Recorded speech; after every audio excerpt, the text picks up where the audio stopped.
Podcastirmãos.com. Olá, pessoas!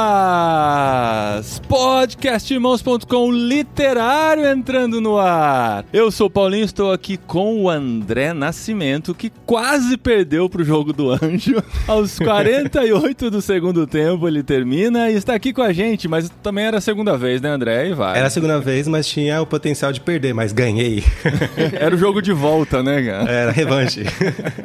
Bom, eu sou o André Nascimento e estou aqui com o Tan, que tem essa carinha de anjo, mas vamos ver se está disposto a jogar ou não. Dessa vez eu não fui comparado ao Andreas Corelli, né? Dessa vez você não foi humilhado, né, na abertura. Ele tem que convidar o André mais vezes, viu? Ele tomou como elogio, André. Era pra ser ironia, mas beleza, elogio. Não, carinha de anjo, cara. Carinha de anjo teve até uma novela com esse nome aí, não teve? É verdade. Tinha. Olha, a Carol que é a noveleira da coisa aí. Eu, é? Bom, eu sou o Tan, eu tô aqui com a Carol Simão. E Carol, sabe por que eu fico tranquilo com a nossa amizade? Porque você pisca. Boa! É, porque a parte de limpar, organizar, não é comigo, né, Tan? Eu sou a Carol Simão e eu tô aqui com a Ju Delfino. Ju, o que vai estar escrito na sua lápide? Porque na minha vai estar, enfim, desestressou. Olha isso. A minha vai estar, finalmente conseguiu deitar. Aí. Boa! Ai, que episódio mais mórbido, né? A gente tá entrando no clima. Oi, eu sou a Ju e eu tô aqui com a Adri. E pra deixar mais leve o clima, eu quero perguntar pra Adri: qual livro você levaria pro Cemitério dos Livros Esquecidos? Você tem um aí que você já imaginou? Olha isso, caramba! Uau. Que da hora. Vale livro que nem foi publicado? Porque eu levaria aquele, amor, que a gente tentou publicar, os 100 melhores livros. Os 100 livros que todo cristão deve ler? Putz, eu já tinha esquecido. Por que você me lembra desse trauma? E eu sou a Adriana, eu estou aqui com o Paulinho. Eu e o Paulinho, a gente é como Pedro Vidal e como Davi Martim, porque a gente tem várias Isabelas de pupilas aqui em casa e uma delas entregou um manuscrito pra gente ler pela primeira vez na vida.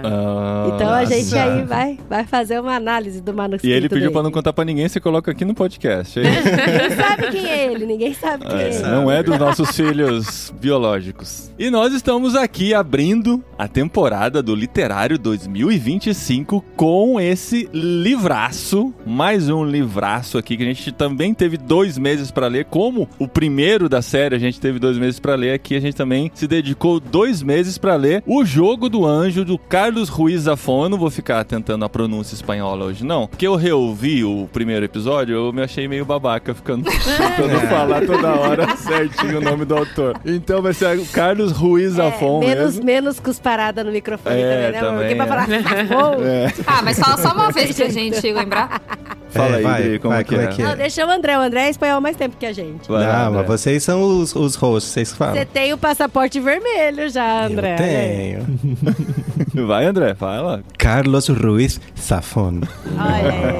Viu como é que faz, Paulinho? Então, obrigado, André, pela aula. Virou uma série já, Paulinho? Ou ainda não? É verdade, verdade. Aqui no podcast. A gente vai até o fim? Tem mais 2, né? Então, né, isso é uma coisa que a gente tem que falar. Eu quero muito ir, e como a gente já tinha concluído no primeiro episódio, não dá pra demorar muito pro segundo, e a gente levou 3 anos pra ir pro segundo, né? Mas precisa de 2 meses pra ler, tem que ser em primeiro do ano, não tem que ser jeito. o primeiro do ano que vem, né?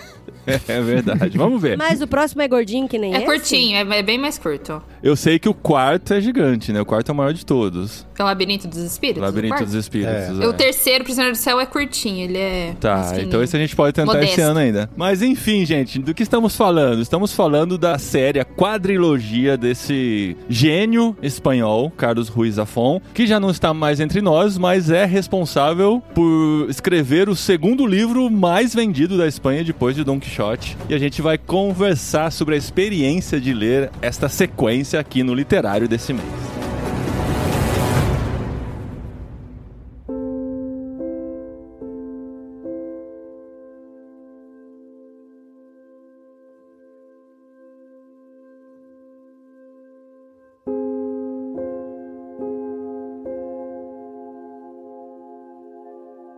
Gente, no episódio anterior, eu fiz questão de ouvir pra gente não ser repetitivo em muitas coisas, né? Mas ultimamente a gente tem dado mais informação sobre os autores do que dava antigamente. A gente não falou muito sobre o Zafón, né? A gente falou que foi um grande escritor espanhol, que escreveu essa quadrilogia que fez muito sucesso, mas infelizmente veio a falecer em 2020, vítima de um câncer. A gente tava até na dúvida se ele tinha deixado herdeiros ou não, né? Enfim, agora isso é verdade, a gente deu uma pesquisadinha melhor. Não, ele não deixou herdeiros, ele foi casado com a mesma mulher por 20 anos e é ela que está gerindo o seu legado hoje em dia, e inclusive é difícil de encontrar informações sobre ela, assim, fotos sobre ela. Dei uma pequena investigada, não foi muito fácil encontrar. Mas o Zafón nasceu em Barcelona em 1960 e começou a trabalhar, estudou na área da publicidade, trabalhou como publicitário por um bom tempo lá em Barcelona, até que começou a escrever. E apesar dele não ser de uma família de escritores, ele sentiu-se muito vocacionado para isso e se dedicou a escrever alguns livros. Começou com uma série infanto-juvenil, antes dos anos 2000, que ele publicou e teve um certo reconhecimento na época. E com esse dinheiro dessa série infantil, ele se muda para os Estados Unidos, porque ele era apaixonado pelos filmes, ele se muda para Los Angeles para viver aquele clima de Los Angeles, e lá começa a escrever essa série, que na verdade começa com um primeiro livro, no ano de 2001, quando ele lança A Sombra do Vento, que quase que imediatamente foi reconhecido como uma grande obra e vendeu muito, assim, fez muito sucesso nesses primeiros anos do ano 2000. Eu não tenho o número de quanto foi vendido, mas, né, entra nesse ranking de segundo livro mais vendido da história da literatura espanhola, só atrás de Dom Quixote. Com esse sucesso todo, claro que a editora queria uma continuação, e aí então ele começa a criar esse universo todo do cemitério dos livros esquecidos, que é onde ele vai desenrolar um pouquinho mais a partir do segundo livro que ele lança em 2008. Pasmem, com a tiragem de espetaculares 1 milhão de exemplares na primeira edição. Olha isso, gente.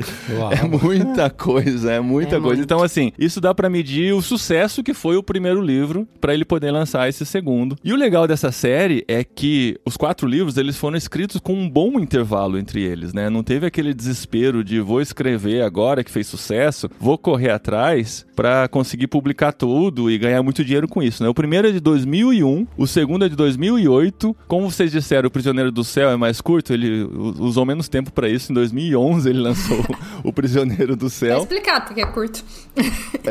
Em 2012 tem um outro livro que é o Rosa de Fogo. Ele não faz parte da quadrilogia, mas faz parte do universo em que ele explica a origem do cemitério dos livros esquecidos, que se legal. passa no século XV, durante a Inquisição Espanhola. Uau. Essa informação Uau. que eu tenho. Pois é. Essa é boa, hein? Ó. Em 2012, e depois só em 2016 ele vem com o fechamento da quadrilogia, que é o Labirinto dos Espíritos, e ele diz com todas as palavras que ele não mais voltaria a essa série, a esse ambiente e tal, então ele fecha de vez. Então mesmo, né, ele tendo morrido em 2020, a gente não ficou com essa sensação de, pô, o cara morreu e não completou a obra dele, né? Ele já tinha completado em A lá 2016. Dostoiévski, né? E foi ele que falou que não é pra ir pra cinema também, não foi? Falou, ele Isso, falou. isso mesmo. A gente falou isso no outro episódio, né? Mas é esse preciosismo de autor, né? Que pensa em todo o ambiente, descreve do jeito que ele quer, e aí ele não consegue imaginar como isso pode ser transposto pro cinema, né? Isso aconteceu com o Tolkien também, que disse que não tinha como filmar O Senhor dos Anéis, e foi lá o Peter Jackson e fez aquela obra-prima, né? Então, assim, se surgir outro Peter Jackson aí que consiga fazer isso com A Sombra do Vento, eu acho que tem muita história legal aí. Eu lendo o livro, eu falei assim, nossa, e eu ficava pensando nessa informação, nossa, que ia ser muito legal filmes dessa série, assim, ia ser muito bom. Por essa paixão dele pelo cinema, né, é tão visual tudo, realmente, é o que ele diz naquela entrevista que você citou, que pra ele não era necessário, né, transformar em cinema porque já tava tudo ali, mas dá uma vontadezinha, né, de que fosse transformado. De pegar um bom diretor, né, que consiga transpor Exato. essa obra. E uma coisa que a gente descobre nesse segundo livro é que a pessoa literária, né, o autor, o narrador, é outra pessoa. E isso imagino que vai acontecer nos 4 livros, né? O primeiro é o Daniel Semper, o segundo é o Davi Martin, que conta essa história como primeira pessoa. E é por isso que ele diz, eu acho que a gente vai gastar um bom tempo nessa discussão, os 4 livros são um labirinto que você pode entrar por qualquer porta, porque é a perspectiva narrativa de uma pessoa específica contando aquela história. Mas, nós que já lemos 2 livros, temos um contraponto aí, não é, amigos? Inclusive, gente, olha, eu não li, eu só li esse, né, o Jogo do Anjo, e eu fiquei super triste porque daí eu assisti um vídeo de uma pessoa que ela fala que o próximo livro, que é O Prisioneiro do Céu, dá a resposta pra todas as dúvidas que a gente tinha com relação a esse livro. E ela a Ju começou... tá falando que sim, é isso, Aí eu né? fiquei, então não é, você não tem que entrar por qualquer porta desse labirinto. Senão você começa com os spoilers, né, do terceiro pois livro. Essa declaração nesse comecinho, eu acho que confunde muito, porque parece que dá, só que não dá. Apesar de falar que sim, elas são independentes, só que eu acho que você perde algumas coisas se você, sei lá, você começar lá pelo Prisioneiro do Céu, pra perde depois o mistério, você... né, Ju? Se você lê o Prisioneiro do Céu e depois vai ler o Jogo do Anjo, não sei, acho que não. Mas assim, as histórias, elas realmente são independentes entre si. Você consegue ler o livro e entender, só que vão ficar... Você não aproveita 100%. Você aproveita muito mais se você... Porque eu li assim, eu li A Sombra do Vento, depois eu li O Prisioneiro do Céu e depois eu li O Jogo do Anjo. Eu segui essa ordem aí não também. Não foi tão legal. Não foi tão legal, porque tem coisas que ficam lacunas. A Tati Feltrin acho que fez isso também. Então, inclusive foi o vídeo da Tati Feltrin. Mas a Tati Feltrin ela recomenda que comece pelo Jogo do Anjo e eu não concordo que tem que começar pelo Jogo do Anjo. Não, e a grande maioria das pessoas Eu gostei de ter começado na ordem que o autor sugere. No comentário dela. Mas teve uma galera que falou que o Jogo do Anjo era a porta de entrada, viu? A ordem de publicação, eu acho que ela faz sentido. Eu não concordo com ele falar que dá pra ler em qualquer ordem. Eu acho que não. Acho que a sugestão dela começa pelo Jogo do Anjo, depois não, acho que realmente não tem necessidade. Acho que A Sombra do Vento estreia assim de forma brilhante. Mas eu acho que seguir essa orientação que o autor dá, eu acho que você perde, sim. Eu acho que dá pra seguir a ordem de publicação tranquilamente. Não, dá pra entrar. Você não vai ficar perdido. Você não vai aproveitar. Mas não é experiência completa. né? Não é experiência Amor, completa. eu acho que não é questão de experiência. É porque você não tomou o spoiler do Prisioneiro do Céu. Como eu tomei o spoiler do Prisioneiro do Céu no vídeo da Tati Feltrin, acabou. Assim, eu já sei o que aconteceu. Não quero mais tudo. ler Essa parte, a hora que eu percebi que ela ia começar a falar demais, eu parei. O problema é que o meu controle remoto tava longe. Aí eu falei, cadê o controle? Aí Então põe eu a fui mão no bico e fala, pegar o controle. Eu fui em pé procurando o controle e tomei spoiler. Então, amor, eu acho que assim, pode ser que eu tô falando besteira porque eu não li. E de todo mundo que tá gravando aqui, eu fui a única que li um livro só. Mas não é questão de perder a experiência. Não é questão de você não ter uma experiência completa. Igual, por exemplo, você assiste o Star Wars e aí você... se você não assistiu o Mandalorian, então essas coisas... Não é uma experiência mais completa. Eu acho que a questão é de estragar o livro mesmo. Mas você só sabe que é spoiler porque você leu o livro anterior. É igual quando você vê um trailer depois de ter visto o filme. Aí você vê, nossa, tava tudo lá no trailer. Mas quando você vê antes, você não percebe muitas das coisas. Com relação aos livros, quando você começa só por aquele, você recebe só informações que depois lá na frente vão se encaixar, Mas entendeu? aí você vai estragar o próximo, entendeu? Mas assim, eu achava que o Zafón ia mudar a minha opinião quando ele falou isso. Falei, o próprio autor tá falando isso. Porque é a mesma discussão com Star Wars e as Crônicas de Nárnia. Eu sempre sou da opinião de sempre ler na ordem que foi escrita, porque foi como o autor pensou em contar aquela história. Mesmo que tenha relações, mesmo que tenha histórias que ele escreveu depois, mas que se passam antes, eu não sou a favor de ler em ordem cronológica da história. O autor foi jogando informações lá que depois ele viu como encaixava no que ele já tinha escrito. Sim. Então, assim, a gente chega à terceira conclusão, pelo menos a minha conclusão, de que nós temos que ler na ordem que o autor pensou, mesmo que ela esteja fora da ordem cronológica dos personagens. Por quê? Porque o Jogo do Anjo se passa, na verdade, ele termina 15 anos antes de que começa A Sombra do Vento. Por mais que o Jogo do Anjo seja uma prequela da Sombra do Vento, faz muito mais sentido ler na ordem. Mesmo porque você começa A Sombra do Vento com a apresentação do Cemitério dos Livros Esquecidos, que é a base pra... né, a base, assim, ele faz parte do universo todo. É o que une o universo. Que une todo o universo, que eu imagino, né? Se é a quadrilogia do Cemitério dos Livros Esquecidos, ele vai aparecer também nos outros 2 livros. Agora, você falou que ele escreveu o primeiro e lançou o primeiro, e aí, pelo sucesso, a editora empurrou ele pros outros. Não empurrou, ele conseguiu. É aquela coisa do episódio piloto, né? Que alguém que tá pensando numa série, lança uma obra contida em si mesma, mas que pode ser expandida, entendeu? Eu não tenho certeza se ele já tinha pensado na sequência ou se ele foi motivado por causa do sucesso, né? É isso que eu queria perguntar e dizer. Eu acho que ele, na minha cabeça, ele tinha tudo isso desde o começo. Porque os encaixes são muito naturais. Isso é uma coisa que eu gostei muito da escrita dele. Você vê que as coisas vão acontecendo e ele não força uma coisa pra chegar naquilo que ele quer que aconteça depois pra ter sentido. As coisas vão fluindo muito naturalmente dentro do próprio livro. Mas pensando no universo também, eu tenho essa sensação, como se ele já soubesse de tudo. Não talvez nos detalhes, né? Mas ele já tivesse todo esse universo construído. Vocês não têm essa sensação?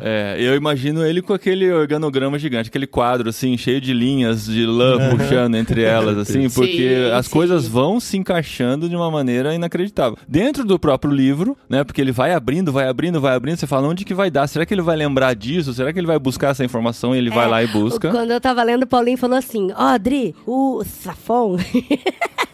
ele não dá ponto sem nó. O Safon, ele não joga personagem à toa e tal, né? E ele não dá furo. Aí eu tava lendo, aí eu saí do quarto e falei, achei um furo. Achei um furo. E porque eu achei esse furo, eu vou deixar o Zafon de castigo por 2 dias. Aí, fiquei sem ler 2 dias. Aí eu falei, amor, é um furo. Ela me falou o furo. Aí ele falou pra mim o furo. Aí ele só fez assim, não é furo. Falei, amor. Eu falei, amor, faltam 3 capítulos pra terminar o livro. E eu detectei esse furo lá atrás. Eu falei, ele só tem 3 capítulos. Como que ele vai me convencer nesses 3 capítulos que não é um furo? E aí? Daí eu terminei o livro e falei, realmente, não é um furo. Eu falei, pode pra convencer mulher é difícil, hein, Paulinho? E 2 homens ainda, eu e o Zafon contra ela. Fiquei curioso pra saber qual foi esse furo, mas acho que não dá pra falar aqui agora. Nos spoilers eu conto. Vai ter zona de spoilers? Vai ter. Então, no primeiro episódio a gente fez isso, porque não dá pra contar muita coisa. Né, marido? Deixa o meu disclaimer aqui. O marido falou, pode ouvir o podcast da Sombra do Vento até 40 minutos, que a gente não dá spoiler. Cara, eu fiz igual o Tati Feltrin, saí correndo pra pegar o controle pra desligar, porque em 30 minutos vocês já tinham contado um monte de coisa que eu não queria ter sabido. Mas a base da história, gente. E o que eu disse pra você, eu falei, você leu, ela começou a ler o outro livro, né, e ela desistiu, porque ela tava no momento de outros estudos aí, não conseguiu levar adiante. Eu falei, o que a gente comenta no episódio, você já leu, você já sabe o que vai acontecer, né? Mas o que a gente fez naquele episódio? A gente conversou sobre a nossa experiência de ler o livro, depois fez o momento Clube Ictus e depois disso a gente voltou pra fazer a zona de spoilers. Então vamos tentar contar tudo aqui, principalmente da nossa relação com a obra do Zafon e como foi essa experiência de leitura de 2 meses imersos nesse segundo livro, pra depois a gente dar mais detalhes na zona de spoilers.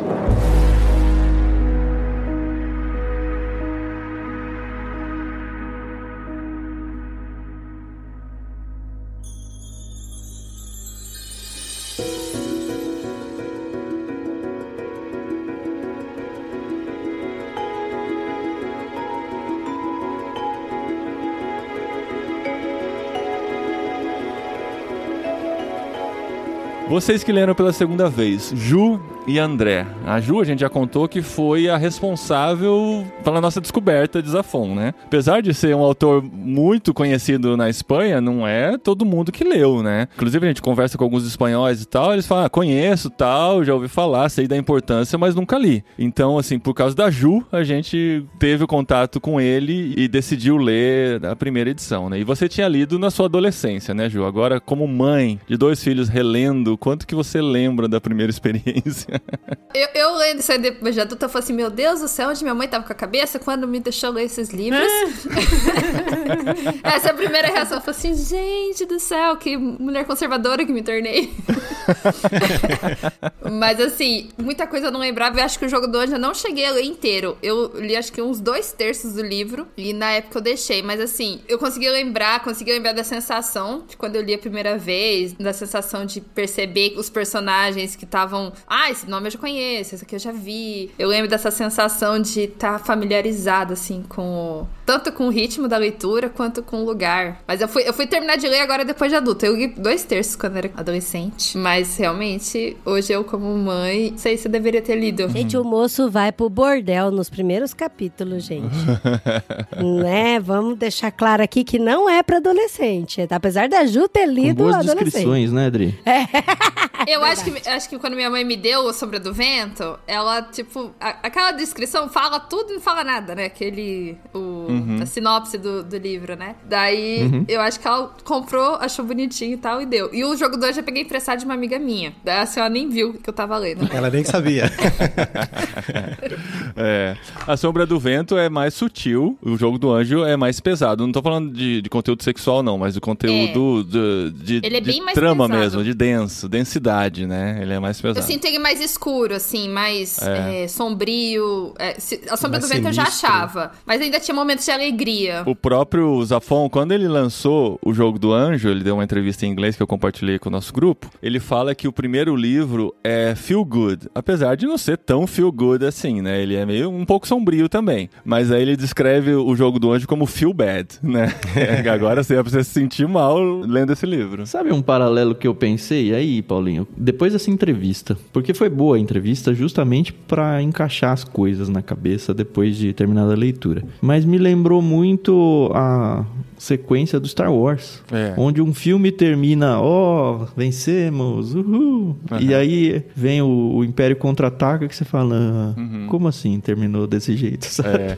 As trilogias do cinema, via de regra, tem isso, de que o segundo, ele é mais denso, né? Tem no Indiana Jones isso também, né? O segundo tem aquela coisa lá de arrancar o coração e tal, que marcou a infância de todos nós. Mas se resolve ali, né?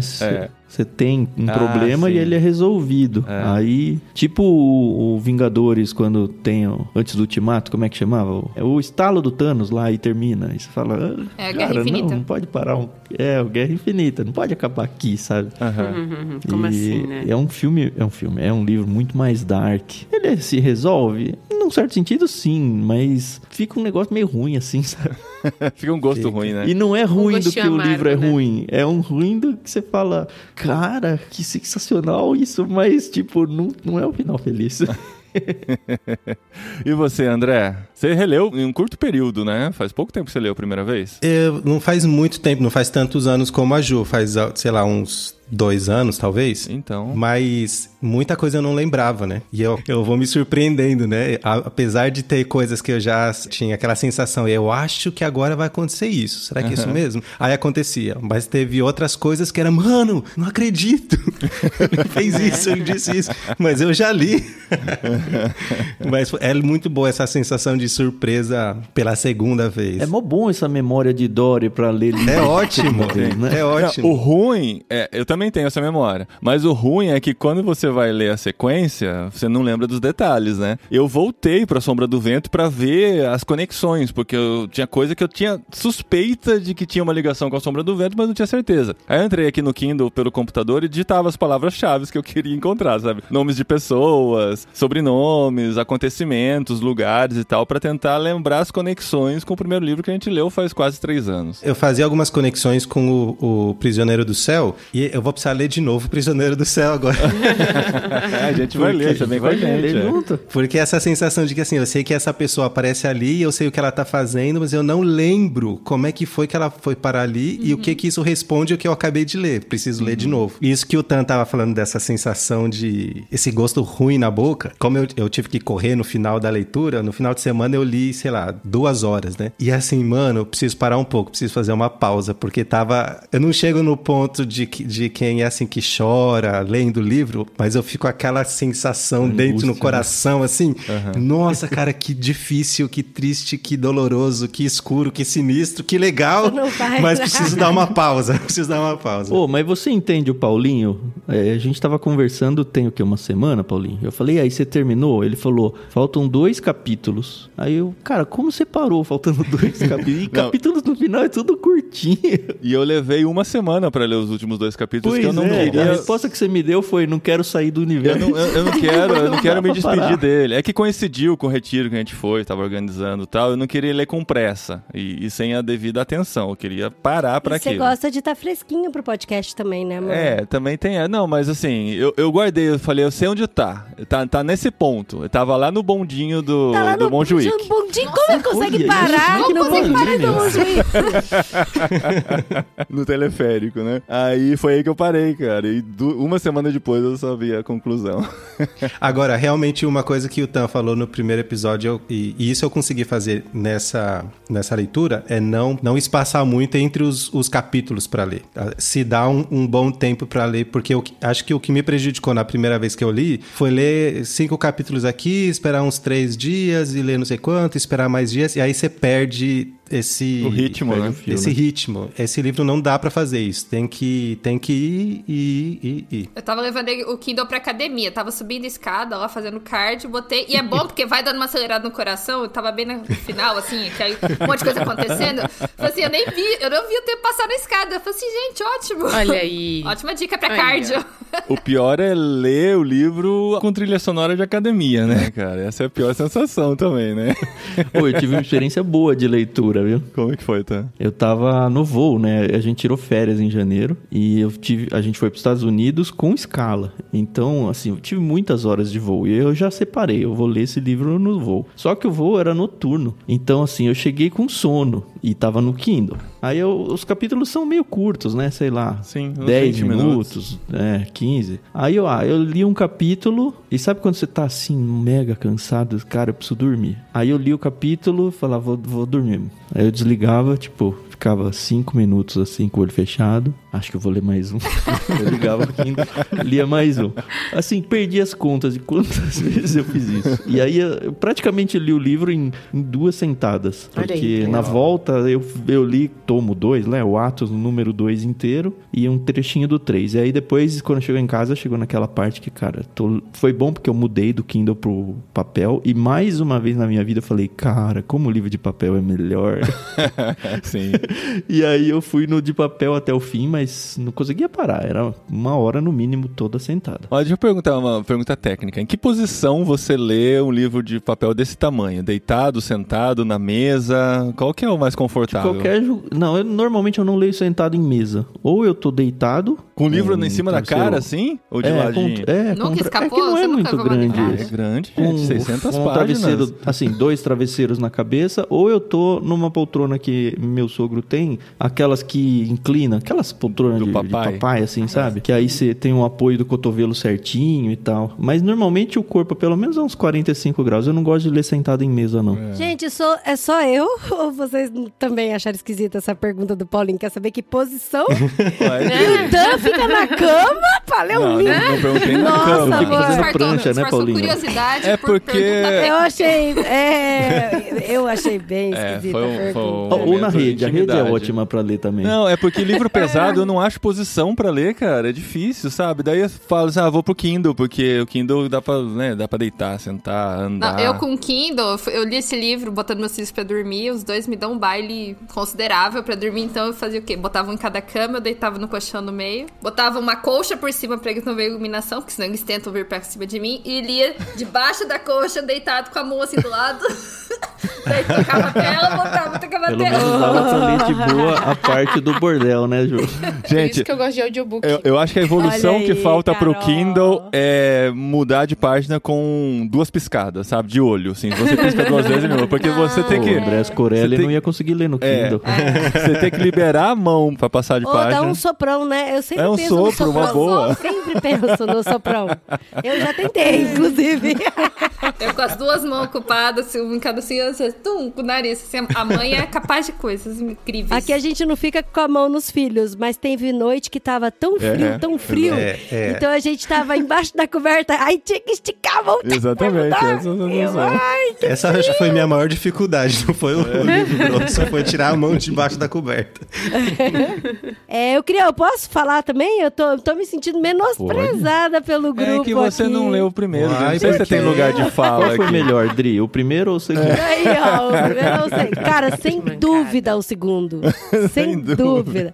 Porque o segundo, olha só, vamos lá. Primeiro que eu queria agradecer a vocês, né, que participaram da primeira gravação do podcast, porque não lembro quem foi que deu o conselho, foi um conselho muito bom, apesar de que eu só ouvi o podcast depois que eu terminei o livro. Mas eu fiz é isso, cara, é isso. Que os primeiros 10 minutos, 15 minutos, você vai engajando ali na leitura e tal. É igual corrida, né? Quando você vai correr, você bota lá, né, seu shortinho de corrida, você ajeita seu aplicativo ali da corrida, ajeita aqui a bracelete, vai no banheiro umas 3, 4 vezes fazer xixi, come alguma coisa e tal, e tá lá preparado pra correr. Então, quando você sai na corrida, você tá super emocionado, né? Tá curtindo pra caramba. Mas ali, depois de 5 minutos, você fala, véi, por que eu inventei de correr? Aí teu cérebro começa a te sabotar. Você tá com vontade de fazer xixi, corre só até aquele poste, você tá cansada, não é melhor sentar um pouquinho? Viu? Por que você não coloca uma música ao invés de fazer outra coisa? E aí o teu cérebro começa a te sabotar. Só que depois que você engata na corrida, depois de 15 minutos, cara, você não para. Você não quer parar mais. Porque aí seu corpo já entrou no ritmo. E pra mim, a leitura desse livro foi exatamente isso. Eu sentava super empolgada, fazia meu chazinho, sentava no sofá quando eu ia ler no físico, ficava sentadinha ali, dobrava a perna e no começo eu tava empolgada lendo. E aí, dali na metade eu começava a distrair, sabe? Eu falava, gente, isso aqui que eu vou fazer de almoço hoje e tal. Eu começava a dar uma distraída. Só que depois de 15 minutos, aí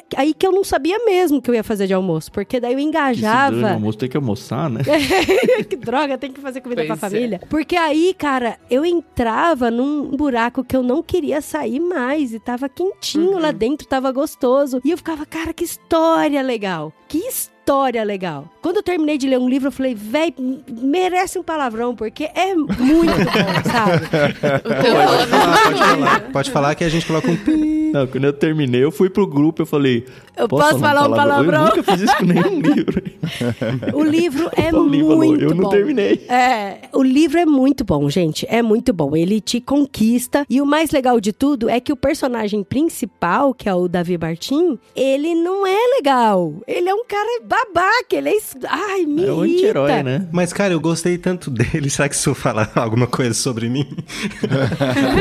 Não, a gente torce por ele, porque ele teve uma vida muito Porque ele tá contando a história, gente. E ele é o narrador principal. Se torna amigo dele. É, o narrador. Ele é amigo, exatamente. Vocês são meus amigos, né? E aí, então, mas ele não é tão legal, sabe? Ele não é cativante. Tipo, é diferente de você ler Jane Eyre, por exemplo, que é uma menina que sofreu muito, mas você é apaixonada por ela, você torce por ela, você quer tudo de bom por ela. Ou a Anne, de... Sim. Ou a Anne, então. Ele não é esse docinho de coco. Esse personagem é tipo o Harry Potter, assim. Então. Chato e aí, pra caramba. O Harry Potter é chato também, cara. O Harry Potter também dá umas mancadas absurdas. Mas o que me cativou nele é justamente esse... Porque ele tem uns contrastes, assim. No começo do livro, ele parecia que ele, talvez pelo sofrimento do início da vida dele, mais amigável. E de repente ele parece que vira casaca de um jeito. Eu até fui tentar voltar uns capítulos pra ver que momento, onde tava essa ruindade dentro dele. Mas tem uma explicação pra ruindade, né, meu amigo? Então, você tem. Sabe, né? Tem muita explicação. Só que acho que é por isso que eu me liguei muito com ele, porque ele me pareceu muito misterioso, né? Assim, eu quero entrar mais dentro da cabeça dele, do coração dele, pra entender o que tá acontecendo aí. Porque da onde estão vindo essas coisas, né? Ele fica um Breaking Bad, assim, né? Eu fiquei apaixonada pela Sombra do Vento. Eu acho que eu presenteei vários amigos com esse livro na época, porque, assim, eu amei. A minha sogra ama esse livro, porque eu indiquei pra ela. E aí, eu, tipo, já fui com toda a gana pra O Jogo do Anjo. Li a última página, me julguem, tá? Ai, porque não. eu sou assim. O Jogo do Anjo também. Sim. Ok. Não.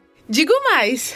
E digo mais. Eu li a última página e a última página do epílogo, tá bom? Me julguem. Ai, nossa. Tá É bom. a vida. Eu sei. A gente não julga mais, Carol. A gente aceita. Não, você é, aceita. se Nossa quiser. amiga. Eu sou- Nada, nem julga. Lamentar sempre vai ser, né? Pois é, fazer o quê? Eu me esforço muito pra isso não acontecer. Então, mas acontece. Mas tá lá, né? E achei fantástico, assim, a história. Acho que ela demorou um pouquinho mais pra me pegar, mas é porque eu tava terminando a leitura de outro livro e tal. Mas quando eu engatei, eu falei, vai. E até falei pro Tan, eu vou começar a escrever minhas impressões aqui. Mas não dava tempo, porque eu terminava e começava gostava. E, Dri, queimei almoço. Ah, Carol, eu queimei também. Eu quase, mas porque eu tava lendo do lado da panela. Então. Só não queimei porque eu tava mexendo aqui, ó, no Kindle. A vantagem do Kindle também. Ó, e se fosse no sopro, o vapor da comida ia ficar mudando de página. Né? Vantagens, escolhas, consequências. Mas assim, amei essa série, assim, não li os outros dois, mas tô aguardando ansiosamente a época pra gente ler. E eu acho, assim, que essa narrativa, ela é muito mais adulta, não indicaria pra crianças, adolescentes, enfim, a gente já citou aqui, mas achei ela muito cativante, só que alguns pontos me embananaram, tal, enfim, eu decidi não ir atrás do Sombra do Vento pra tentar ligar, eu falei, deixa contar e segue aí a vida. Você ficou com medo? Porque quando você leu Makunaíma, tinha aquelas partes... Eu ia perguntar isso, Tan. No Sombra do Mas Vento ela momento comenta. que eu fiquei. Porque ela comentou Porque, no assim, Sombra do Vento. Eu gosto muito de ouvir, né, também. Então, eu achei o audiobook e comecei a ouvir. Só que quando eu tô ouvindo, dependendo do horário, por causa dos meninos, eu só ouço, eu não leio. E aí, tipo, teve uma cena ali e tal, quando ele... Não quero dar spoiler aqui, mas você vai saber. Quando ele chega na casa do patrão. Tá. E ele começa a adentrar ali e tal. Eu falei, nossa, peraí. Então, todas as Vamos acender cenas uma na casa luzinha do aqui. patrão. Eu me lembrei do Drácula ali, que eu li recentemente. Exato, vamos acender uma luzinha aqui pra não ficar com tanto, Caramba, né? Mas muito bom. Porque eu também sou muito visual, então eu conseguia realmente identificar a cena ali, ver tudo. Eu gosto muito, eu fico muito imersa na história. Isso pra mim é fantástico. Pra mim, né, gente? É muito legal porque a gente sente, né, Carol? Eu choro, eu dou risada. Eu falo, toma, velho, toma, lendo livro, sabe? Assim, eu fico com raiva, eu crio expectativas. Eu falei pra vocês, eu criei tanta expectativa. Vai, quer casar do protagonista com ela? Exato. Eu falei, caraca, eu não acredito que você não vai escolher ela. Poxa vida, sabe? Vai, sim. Ela te pôs pra cima, você vai, pois sabe? É muito legal. Ó, e outra coisa que, assim, pra mim foi muito especial, e pode ser que vai soar babaca isso, mas faz mais diferença ainda a sua imersão no livro se você já conhece Barcelona. Eu ia comentar sim, isso. claro. Eu fui lendo como se eu estivesse em Nárnia, assim. Né? Exatamente, um a gente lugar só... desconhecido. E Barcelona é praticamente um personagem do livro também. Está lá em tudo. Sim. Está descrevendo lugares conhecidos. Mas é sujo desse jeito, apinhado, tal. Carcomido. Nos anos 20, A palavra que eu acho que ninguém mais usa. Então me carcomido. lembrou o Raskolnikov lá no Crime e Castigo, lá em Meu, São Raskolnikov Petersburgo. não. O Raskolnikov, ele falava que o lugar fedia pra caramba. Não, mas é muito feio os lugares, sabe? As casas, é tudo carcomido Então, mesmo. eu não sei se passa. Pra mim não deu essa impressão. Carcomido, não sei o que é carcomido. Assim, carcomido talvez a casa, né? O casarão abandonado e tal. Mas a Mas ninguém usa cidade... muito essa palavra. Porque eu dava risada toda vez que ela aparecia. Eu falei, Rafa, carcomido de novo. É que assim, o livro, ele passa numa época muito antiga, onde Barcelona Há 100 era anos, mais né? antigo, Há né? 100 anos, é. Se hoje as coisas em Barcelona já são velhas, imagina lá naquela Não, época. naquela época era menos velho, porque agora tá mais verdade. velho. Não, é verdade. Mas é antiga, Mas, gente. A diferença é o seguinte, a Barcelona, ela tem esse ar gótico. É isso que eu ia As falar. construções Ele é são sombrio. góticas, são sombrias. Então, você anda por Barcelona, você sente esse ar assim mais... Aquele ar mais boêmio, sabe? De você estar na cidade com uma iluminação baixa, mais indireta. É aquele clima, eu me assim. senti no centro velho de São Paulo, sabe? Sei lá. Não, mas é diferente, tá? Eu vou só defender Barcelona aqui, porque, gente, Barcelona é uma cidade incrível. Ela é muito linda. Ela tem uma parte que ela é toda atual, futurística. Tem partes coloridas também, não é tem tudo- muitas pinturas, porque tem um artista lá que é o Gaudí, que ele fez várias Que ele é citado no artes. livro, inclusive. O Gaudí foi um grande arquiteto. Ele é responsável pelo projeto da Sagrada Família, né? Da Igreja da Sagrada Família. E tem muitas construções dele pela cidade, assim como de outros arquitetos da mesma época. Então a cidade é riquíssima culturalmente e visualmente. É super bonito mesmo. Mas tem essa parte que é antiga, que também é muito bonita, que é o bairro Gótico. É onde fica a igreja da Santa Maria del Mar. E também, atrás do bairro Gótico, o André, você conhece Barcelona também, André? Atrás do bairro Gótico tem o Poblenou, que ele fala bastante aqui, que é esse bairro antigo também, que é o Pueblo Nuevo, que tem, assim, muitas casas de fachada de pedra e a iluminação é um braço gigantesco, assim, de ferro com a luz lá na ponta. Então isso faz com que as casas ficam escuras também. E aqui no inverno, a gente tá em pleno inverno, aqui na Espanha, então as árvores todas, elas caem as folhas, então fica só galinhos mesmo. Então, agora você imagina, uma casa que é toda de pedra, com os galinhos de fora e a iluminação lá na ponta, fica uma coisa meio escura mesmo. E realmente as ruas ficam cheias de folhas. E outra coisa muito interessante, tem alguns endereços que são dados em detalhe. A esquina da rua tal com a avenida tal. Ou o Parque da Cidadela, ou Montjuic e tal. Mas principalmente de casas, assim, que ele dá a localização, ele fala do casarão do Pedro Vidal no alto da Vila Hélios, lembra? E no livro tem até o endereço, no cruzamento das ruas Abadesa, Ouzete e Panamá. E eu procurei esse endereço no Google Street View e o casarão existe. Você vê o casarão lá, assim, falei, foi aqui que aconteceu essa cena, sabe? Que bacana. Então é um cara que era apaixonado por Barcelona, fez Barcelona se tornar um personagem de seus livros e você respira essa Barcelona boêmia na sua obra, né? Só uma curiosidade que é bobeira, mas assim, tem um teleférico que eles citam no livro, que é o teleférico do Montjuic, né? Ele começa no Montjuic e aí ele tem 2 paradas e uma das paradas é na praia, ali na Barceloneta. E a gente, quando foi em Barcelona, a gente queria muito andar de teleférico com os meninos. Então a gente subiu a pé até lá em cima no Montjuic. A hora que a gente chegou no teleférico, tava em reforma e a gente não conseguiu descer. Não foi nesse teleférico. E eu falei, ai, que raiva. O Davi Martins, nosso personagem principal, andou de teleférico e nós não andamos. Né? E tem uma coisa interessante também, uma curiosidade, ele cita as feiras mundiais que tiveram em Barcelona. Uma delas foi em 1888 e a outra foi em 1915. E essas feiras, elas aconteciam ao redor do mundo, eram feiras de tecnologia, de inovações e tal, que aconteciam durante meses em algumas dessas cidades. E essas 2 feiras que aconteceram em Barcelona deixaram 2 legados muito importantes para a cidade que ele cita. Um deles é a construção de Montjuic e o teleférico e tudo que envolve Montjuic, e outro é o Parque da Cidadela, onde também acontecem várias cenas lá. Aí eu comecei a pesquisar sobre essas feiras, é incrível. A Torre Eiffel foi construída para uma feira e o plano ela era ser temporária, ela ia ficar acho que 20 anos construída, depois ia ser desmontada e tal. Ela chegou a ser vendida por estelionatários e tal, que enganaram pessoas, né, sua ferragem. O Palácio de Cristal de Londres, né, que já não existe mais, também tem até um time que chama Crystal Palace por causa do Palácio de Cristal, foi construído por causa de uma dessas feiras mundiais. Então a gente começa a ter contato com isso e começa a pesquisar e descobrir um pouco mais da história, da humanidade, inclusive, né, Exatamente. a partir de livros como esse.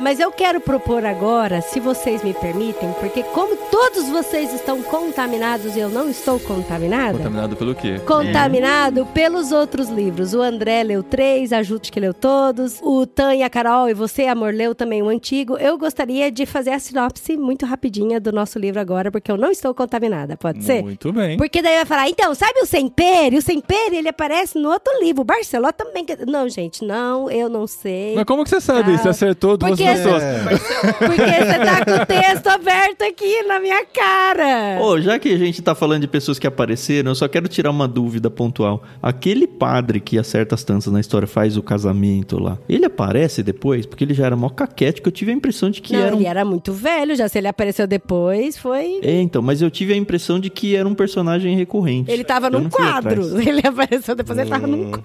Isso a gente pode discutir na parte com spoilers.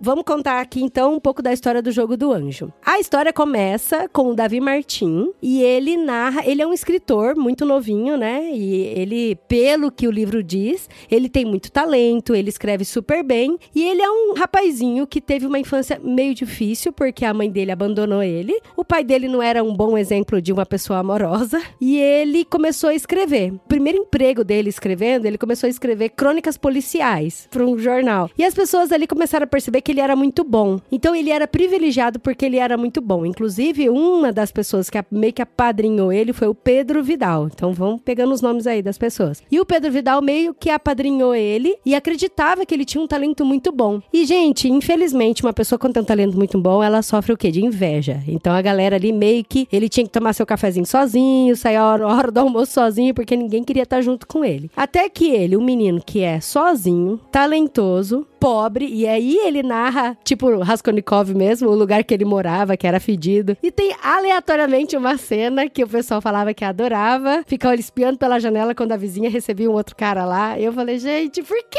isso tá no livro? Mas enfim. E aí, por conta desse desespero de querer sair desse lugar fedido logo, ele assina um contrato de longos e longos anos com 2 caras que eram interesseiros, né? Manipuladores. Mas os caras, eles até então fizeram o que era certo. Ele fez um contrato com o Davi Martin, que ele tinha que escrever uma série de livros que era da Cidade dos Malditos, né? Que era contos, livros, ficção, enfim, acontecia assassinato, acontecia muita coisa. E os caras falaram assim pra ele, ó, você pode escrever, a gente tem que fazer dinheiro com isso, a única coisa que eu te peço é que você não pode pôr seu nome. Só que ele ganhou dinheiro, era um contrato muito bom. Só que nesse meio tempo, ele se cansou, né, de usar o pseudônimo dele. O Pedro Vidal falava pra ele, cara, você é muito bom, você fica escrevendo essas porcaria aí. E o Pedro Vidal, ele tinha um motorista, e o motorista tinha uma filha que é a Cristina, e a Cristina também ficava olhando pra ele com aquela cara de, você tá vendendo, você tá se vendendo pra escrever com um negócio desse. Cara, mas ninguém tava no pé do Davi pra saber que ele morava numa pensão super fedida e que ele tem conta pra pagar. E escritor, infelizmente, é muito complicado, né? Vocês que vivem aí no mundo de leitura, vocês sabem como é complicado a pessoa viver só da sua arte, do seu talento. E aí, nesse meio tempo, o Davi descobre que ele tem uma doença muito séria, e aí ele fica naquela coisa, e agora eu vou morrer escrevendo uma coisa que eu não quero, que eu não gosto, e ainda por cima não vou poder colocar meu nome, ou eu vou largar a mão disso tudo e vou tomar outro rumo da vida. E aí ele conhece uma figura muito importante, que é o Andreas Corelli, que começa a mandar uns bilhetinhos pra ele, enigmáticos e tal, entra toda numa investigação aí pra saber quem é esse AC, Sim, né? inclusive ele sonha com o Corelli antes mesmo do próprio Corelli aparecer. Ele é apresentado como um editor, se não me engano, francês. Ou de outro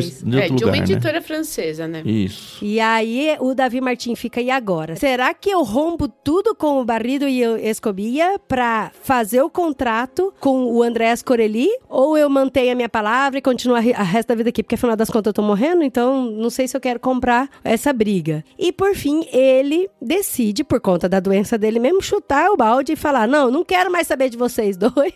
Falou pro Barrido e pro Escobilla, não quero saber mais de vocês dois, não vou mais escrever pra vocês. E ó, daqui a pouco vocês vão estar morto também, então eu vou fazer outra coisa da minha vida. E aí, então, ele fala com o Corelli e ele fala, qual que é a sua proposta? E aí o patrão faz uma proposta. E pra mim, eu acho que vale a pena, eu acho que isso não é spoiler. Porque a proposta que o patrão faz pra ele, fala pra ele assim, ó, você vai ganhar muito dinheiro, eu não sei quanto que é corrigido isso. 100 mil francos. 100 mil francos, não sei quanto que é isso corrigido. Deve ser muito dinheiro naquela época e agora deve ser muito dinheiro também. E aí, você tem que escrever um livro pra mim. E o livro, você vai ter que escrever ele de uma forma com que você tem que usar todo o seu talento. E o livro é sobre religião. Você vai ter que criar uma nova religião. Pra mim. Nossa, Pra isso é mim. muito louca, né? E aí, gente, esses capítulos aí, tem mais séries, assim, de capítulos que eles... De discussão que eles sobre a falam religião. sobre a fé, o que é religião, aí mistura fé com mito, com acreditar, com a necessidade de acreditar em alguma coisa. Então, isso é muito interessante mesmo. Você, inclusive, tinha falado, essa parte, lembra dessa conversa? Não, mas é que a Você primeira tá vez se que apareceu... apropriando da minha opinião. Isso é verdade. É que a primeira vez que apareceu, eu falei, nossa, amor, que chata essa parte deles ficarem discutindo sobre fé e tal, não sei o quê. Aí eu falei, Não, pelo então, amor de Deus. exatamente, essa foi a minha reação, tá? Eu falei, essa é a parte que tá coroando o livro pra mim, porque tá entrando numa área que a gente pensa muito. Nossa, é importante dizer que o Davi não era religioso, hein? Ele era um ateu, qualquer coisa assim. Ele vai até Super comprar uma cético. Bíblia, ele nem tinha uma Bíblia, ele teve que comprar uma Sim, Bíblia pra conhecer melhor. Com Gustavo Barceló. Com o que- Gustavo. Eu até Barcelona. separei uns trechos aqui pra ler sobre Sim, isso. cara. Mas só uma coisa que eu queria falar antes é porque, assim, nesse meio tempo dele trabalhando com o Escobilla, que ele conheceu o patrão, ele sempre se refugiava numa livraria, que era a livraria do Sempere Filhos. Porque quando ele era muito criança, ele gostava já muito muito de ler. Então ele vira e volta, ele fugia pra livraria do Semperi e ele falava, eu quero ler e tal. E aí ele lia e o Semperi dava presente pra ele de livro. Ou às vezes ele ficava sentadinho ali no chão lendo. Então ele meio que cresceu aos pés do Semperi, ali na livraria. E o Semperi tinha um filho também, da Semperi filho, que ele também ficou filhos, muito... né? que ele também ficou muito amigo, né, dessa família. Ele ficou muito próximo. Então ele ficava ali com o Semperi, lendo os livros e tal. A livraria acho que já era a terceira geração de Semperi, né? Não era ele que tinha começado, já era algo que vinha de outras gerações passando de pai para filho. Então Semperi e filhos, o pai já era filho de outro Semperi lá de trás que tinha começado a livraria. E aí no meio dessa confusão dele assim de, e agora, pra onde que eu vou? Que emprego? Vou pra lá, não vou pra cá e tal. O Semperi viu que ele tava muito doente, tava muito mal mesmo e resolveu levar ele pra onde, marido? Pro cemitério dos livros esquecidos, aquele lugar que Olha é aí, apresentado o na nosso abertura personagem. da Sombra do Vento. E qual que é o rolê do cemitério? A gente mencionou isso no outro episódio também, mas o cemitério dos livros esquecidos é pra onde ia, e como a gente descobre que existe um livro que explica a origem dele no século XV, então era algo muito, muito antigo que existia nos calabouços de Barcelona, pra onde iam os livros esquecidos, os livros que ninguém mais se importava com ele, ninguém mais lembrava. O Tan deu essa informação naquele outro episódio dizendo que eram os livros que não eram vendidos nas livrarias ou de uma livraria fechava e mandava pra lá. Eu acho que é mais que isso, Tan. Eu acho que tem esse ar mais até mítico, né? De livros que foram esquecidos mesmo, que ninguém mais se importava com ele, desapareceu em algum lugar e foi parar no cemitério. E que alguém levou também, né? Tipo, os livros esquecidos por todo mundo, só que importante pra alguém, né? Porque são as pessoas que vão levando lá, né? E os livros contêm a alma das pessoas que escreveram e um pouco da alma das pessoas que leram. Gente, a coleção Vagalume inteira deve estar nessa biblioteca dos livros. Estão republicando a coleção Vagalume no Brasil, gente.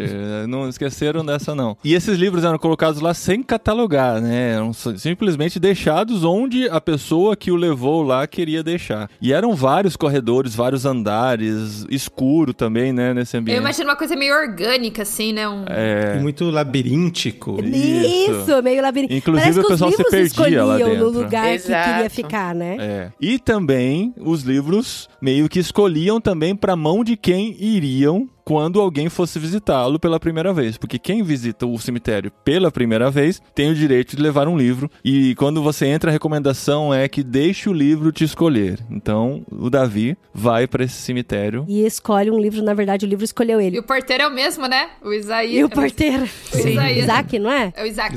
Isaac. É. Isaías não, Isaac. E esse livro, ele passa em 3 atos. Eu percebi que o primeiro ato é muito sobre essa questão do Davi doente, dele se afirmando como escritor, e agora eu escrevo uma obra minha ou não, do relacionamento dele com o Pedro Vidal, da Cristina, que é a filha do motorista, dele lá com a livraria, nos Semperes, como ele conhece o patrão. Então essa primeira parte do livro conta muito ele ainda doente, ele ainda se entendendo como gente, E né? montando o mistério, né? Porque até então as coisas só estão sendo lançadas, não tem nada se encaixando. Ele tá na sua vida triste, decepcionado, se perdendo cada vez mais, se afundando e sem muita esperança. E as coisas são lançadas. Itens vão entrando aqui, elementos ali que vão se encaixando lá na frente. Acho que na sua sinopse só faltou mencionar a Isabela, né? Ah, é verdade. Ah, eu amo a Isabela, então, gente. mas é porque eu ia citar agora também na segunda. Porque o que acontece? Quando começa o ato 2, no final do ato 1, ele tá morrendo, ele tá com o tumor incurável e ele vai morrer. No ato 2, ele continua ainda quase morrendo e aí acontece uma coisa lá que é muito maluca e de repente ele, ao invés de estar quase morrendo, ele se rejuvenesce e ele fica maravilhoso. E quando ele vai na livraria do Semperi, ele tá super bem. O Semperi até fala, me dá um pouco disso que você tá tomando porque você tá Esse super bem, né? aí. Esse tônico. É. Porque você tá maravilhoso. Só que quando ele tava doente,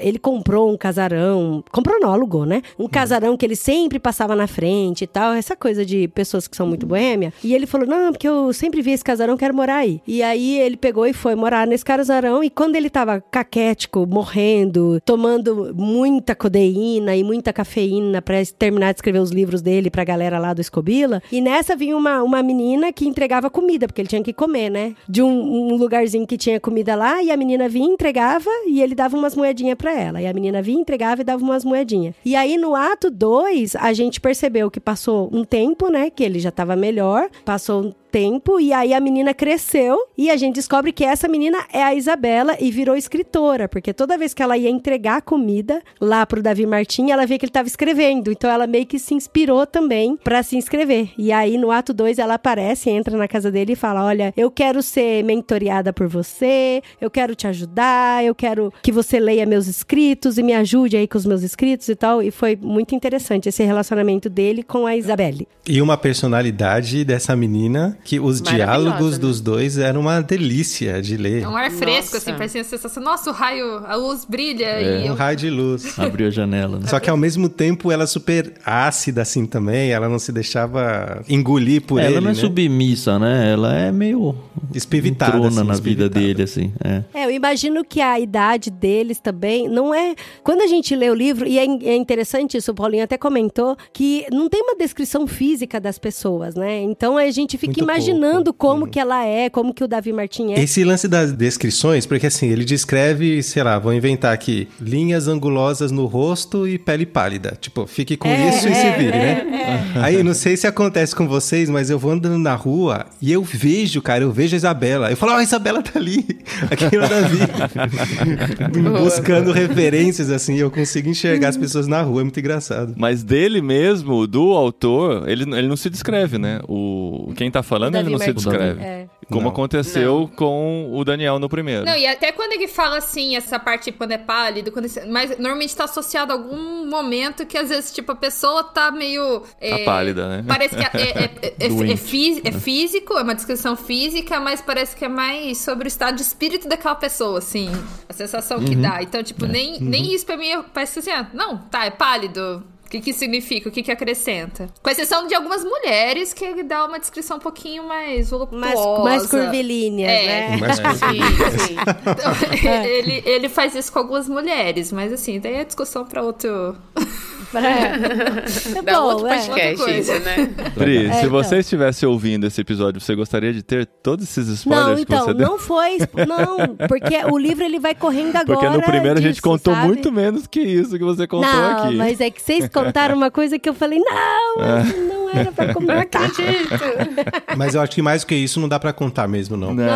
Não, porque daí agora o livro vai discorrendo isso. Aí vai desenrolando e se encaixando e nos prendendo cada vez mais. É daquele tipo de livro que se você gosta de ler, se você gosta de entrar numa aventura literária, esse é um dos que vai te prender até o final. Ele tem suspense, ele tem terror, ele tem romance, ele tem aventura. A casa dele tem vida própria praticamente, sabe? É uns negócios muito malucos, assim. História policial. E também eu gosto muito do Safon, de que ele escreve de um jeito poético, só que ao mesmo tempo ele escreve de um jeito muito prático também.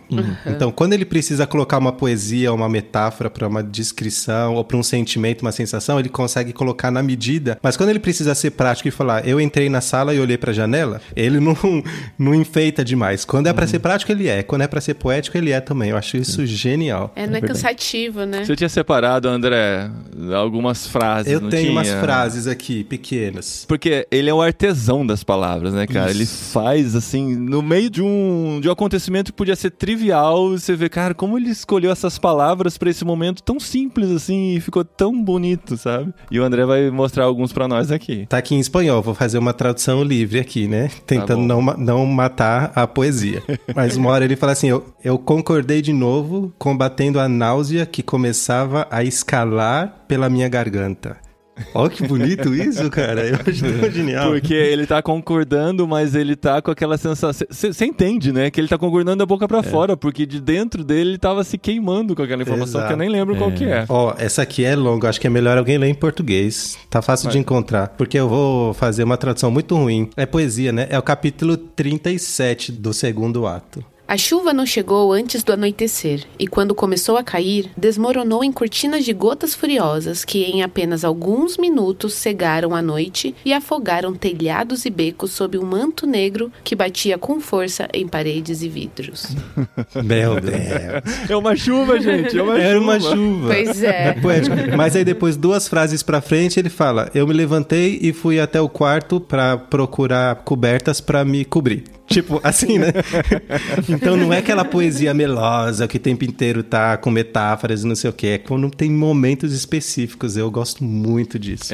Se fica muito nisso também cansa e você se desconcentra, Sim, né? Se vem de vez em quando exato. você fala, nossa, que frase da hora. Exatamente. Eu quero aproveitar a sessão de frases, porque também não é spoiler, né? A gente já falou que o Corelli, eu não li Corelli, Eu falo não sei Corelli se eu também. li com um Eu tom também, mais... Corelli. Corelli, a gente tá falando Corelli o tempo todo. Corelli ainda meio, Corelli? parece meio Pois é. italiano, né? Não sei, Todo não o tempo sei. todo fala assim, francês. É, Não, pode parece ser italiano. isso. Todo personagem que falava o nome, falava, não, parece italiano. Corelli. Mas enfim, já foi dito que ele contratou do Martim aí a criação de uma religião. Uhum. E dentro dessa cereja do bolo que a gente falou agora há pouco aí, eu queria trazer algumas frases dessas conversas. Foram várias, né? Eu só pincelei algumas dessas conversas aí entre ele, o patrão, né? O patrão é esse Corelli, e o Martim, o contratado para escrever. E o Corelli funciona como o editor dele, né? Então ele escreve os manuscritos, marcam encontros, eles se encontram, ele Corelli lê e fala, enfim, dá o feedback dele a ler. E eu queria ler algumas frases só também. Lá no começo ele fala, né? Martim, quero que crie uma religião para mim. Beleza. A pessoa que procuro não é um teólogo, e sim um narrador. Sabe o que é uma religião, amigo Martim? Um pouquinho mais abaixo, poesia à parte, uma religião vem a ser um código moral que se expressa através de lendas, mitos ou qualquer tipo de objeto literário com o objetivo de estabelecer um sistema de crenças, valores e normas que sirvam para regular uma cultura ou uma sociedade. Mas então está dizendo que uma doutrina não é mais que um conto? Tudo é um conto, Martim. Tudo é um conto, uma narração, uma sequência de acontecimentos e personagens que comunicam um conteúdo emocional. E aí ele começa a escrever, ele pesquisa, compra a primeira Bíblia, e aí ele começa a pesquisar vários autores que falam sobre religião, escreve algumas coisas e tal, e volta numa segunda conversa com ele lá. E aí ele entrega, o Corelli fala, tá um caminho interessante e tal, mas você não tá muito indo na fonte, você tá lendo as pessoas que falam sobre a Bíblia. Ele não tá reescrevendo a Bíblia, tá? Ele tá criando uma religião nova. A Bíblia é só meio que uma referência de religião pra ele. E aí o Corelli começa a falar pra ele uma coisa que eu quase escrevi um artigo sobre isso, tá? De verdade. Ele fala assim, o problema é que os pais eram os pais da teologia, né? Que ele tava lendo. O problema é que os pais são dois carolas e estão convencidos de que essa história de literatura só vai levá-la ao inferno ou à solteirice mundana. Uma das poucas certezas que encontrei foi a de que a vasta maioria dos autores que se sentiram chamados a escrever sobre o divino, o humano e o sagrado, podiam até ser estudiosos, eruditos e piedosos em grau máximo, mas como escritores eram uma porcaria. Eu dei muita risada. Sim, eu também, eu lembro desse momento. E aí ele sugere, vai ler a Bíblia, para de ler quem fala sobre a Bíblia. Leia a Bíblia de cabo a rabo. É uma das maiores histórias já contadas. Não cometa o erro de confundir a palavra de Deus com a indústria do missal que dela vive. Isso é fantástico, né? Muito, a gente precisa falar muito sobre isso hoje em dia. Muito. Essa conversa toda, e ele tem mais de uma vez essa conversa, né? Ele volta, muitas depois vezes. ele vai, ele volta de novo, e é de um conteúdo riquíssimo pra gente pensar sobre religião, pra gente pensar sobre teologia. Tem muito ouro nesses diálogos. Tem um livro que eu gosto muito que é o Maravilhoso Bom Deus, sobre disciplinas espirituais e tudo mais, mas ele fala assim, sobre narrativas. E ele enfatiza muito sobre essa narrativa. Daí volta lá pra Bíblia, vê assim, Jesus conta histórias, nós somos histórias, então nós somos seres narrativos. E daí, na hora que eu tava lendo essas conversas entre o Andrés com o Davi, eu falei assim, eu me via isso, assim, exatamente isso. Eu falei assim, nós somos seres narrativos e como que as histórias impactam a gente, né? Ganha o nosso coração. E às vezes a gente fica não lendo. O problema não é ler os pais aí, pra usar o termo que ele usou. O problema é só ler as pessoas que falam sobre a Bíblia e não ler a Bíblia mesmo. Não vai na fonte. Eu tô com essa frase aqui que a Ju falou, quando o Corelli fala assim, os seres humanos aprendem e absorvem ideias e conceitos através de narrações, de histórias, não de lições magistrais ou de discursos teóricos. Pra gente que gosta de ler, olha, ó, por isso que a gente lê. E esses livros, eles são uma homenagem à literatura, né? E ele, inclusive, na entrevista, ele fala que o primeiro livro é o coração do leitor. Ele entra no coração do leitor, te pega pela mão e te leva pro universo da leitura. O segundo é o coração do autor, de como ele trabalha as palavras, de como ele manipula o que ele quer manipular para construir e fazer as pessoas pensarem o que ele quer que faça pensar. Então é uma ferramenta que pode ser tanto usada pro bem, para educar, para encantar, para iluminar as pessoas, quanto pro mal, né? Para levá-los a fazer o que quer. Para manipular. Inclusive, nessa conversa aí, ele pega e fala, né? Você tá dizendo pra mim que a doutrina é um conto? Aí ele fala, tudo é um conto, Martim. Eu imagino esse Corelli, todo debochado, falando, tudo é um conto, Martim. O que a gente crê, o que a gente conhece, o que a gente lembra, inclusive aquilo que a gente sonha. Tudo é um conto, é uma narração, é uma sequência de acontecimentos. São personagens que se comunicam dentro de um conteúdo emocional. É um ato de fé e é um ato de aceitar. Aceitar a história que estão nos contando. Então a gente aceita aquilo que é verdadeiro, aquilo que está sendo narrado. Então, assim, é muito louco, né? Segunda vez no podcast que a Adri foi mudada de opinião já, hein? Olha, isso é verdade. Isso é verdade. Cara, eu vou confessar aqui antes da gente ir pro bloco de spoilers, de que eu tava zero empolgada. Eu tava muito brava com o Paulinho. Porque eu falei, como você me indica esse livro gordinho entre o Natal e o Ano Novo? A gente tá preparando o retiro, a gente vai receber visita. E mas assim, já eram 2 meses, já tava proposto desde o início que seriam 2 meses. Mas é que tudo isso na minha cabeça era uma desculpa pra falar que eu não queria ler esse livro, sabe? Aí eu ficava jogando pra ele, né? E eu não tava, gente, zero. Afim, e ela não tinha lido o primeiro. Mudou? Cara... Eu acho que foi um dos melhores livros que eu li na minha vida. Olha, de verdade.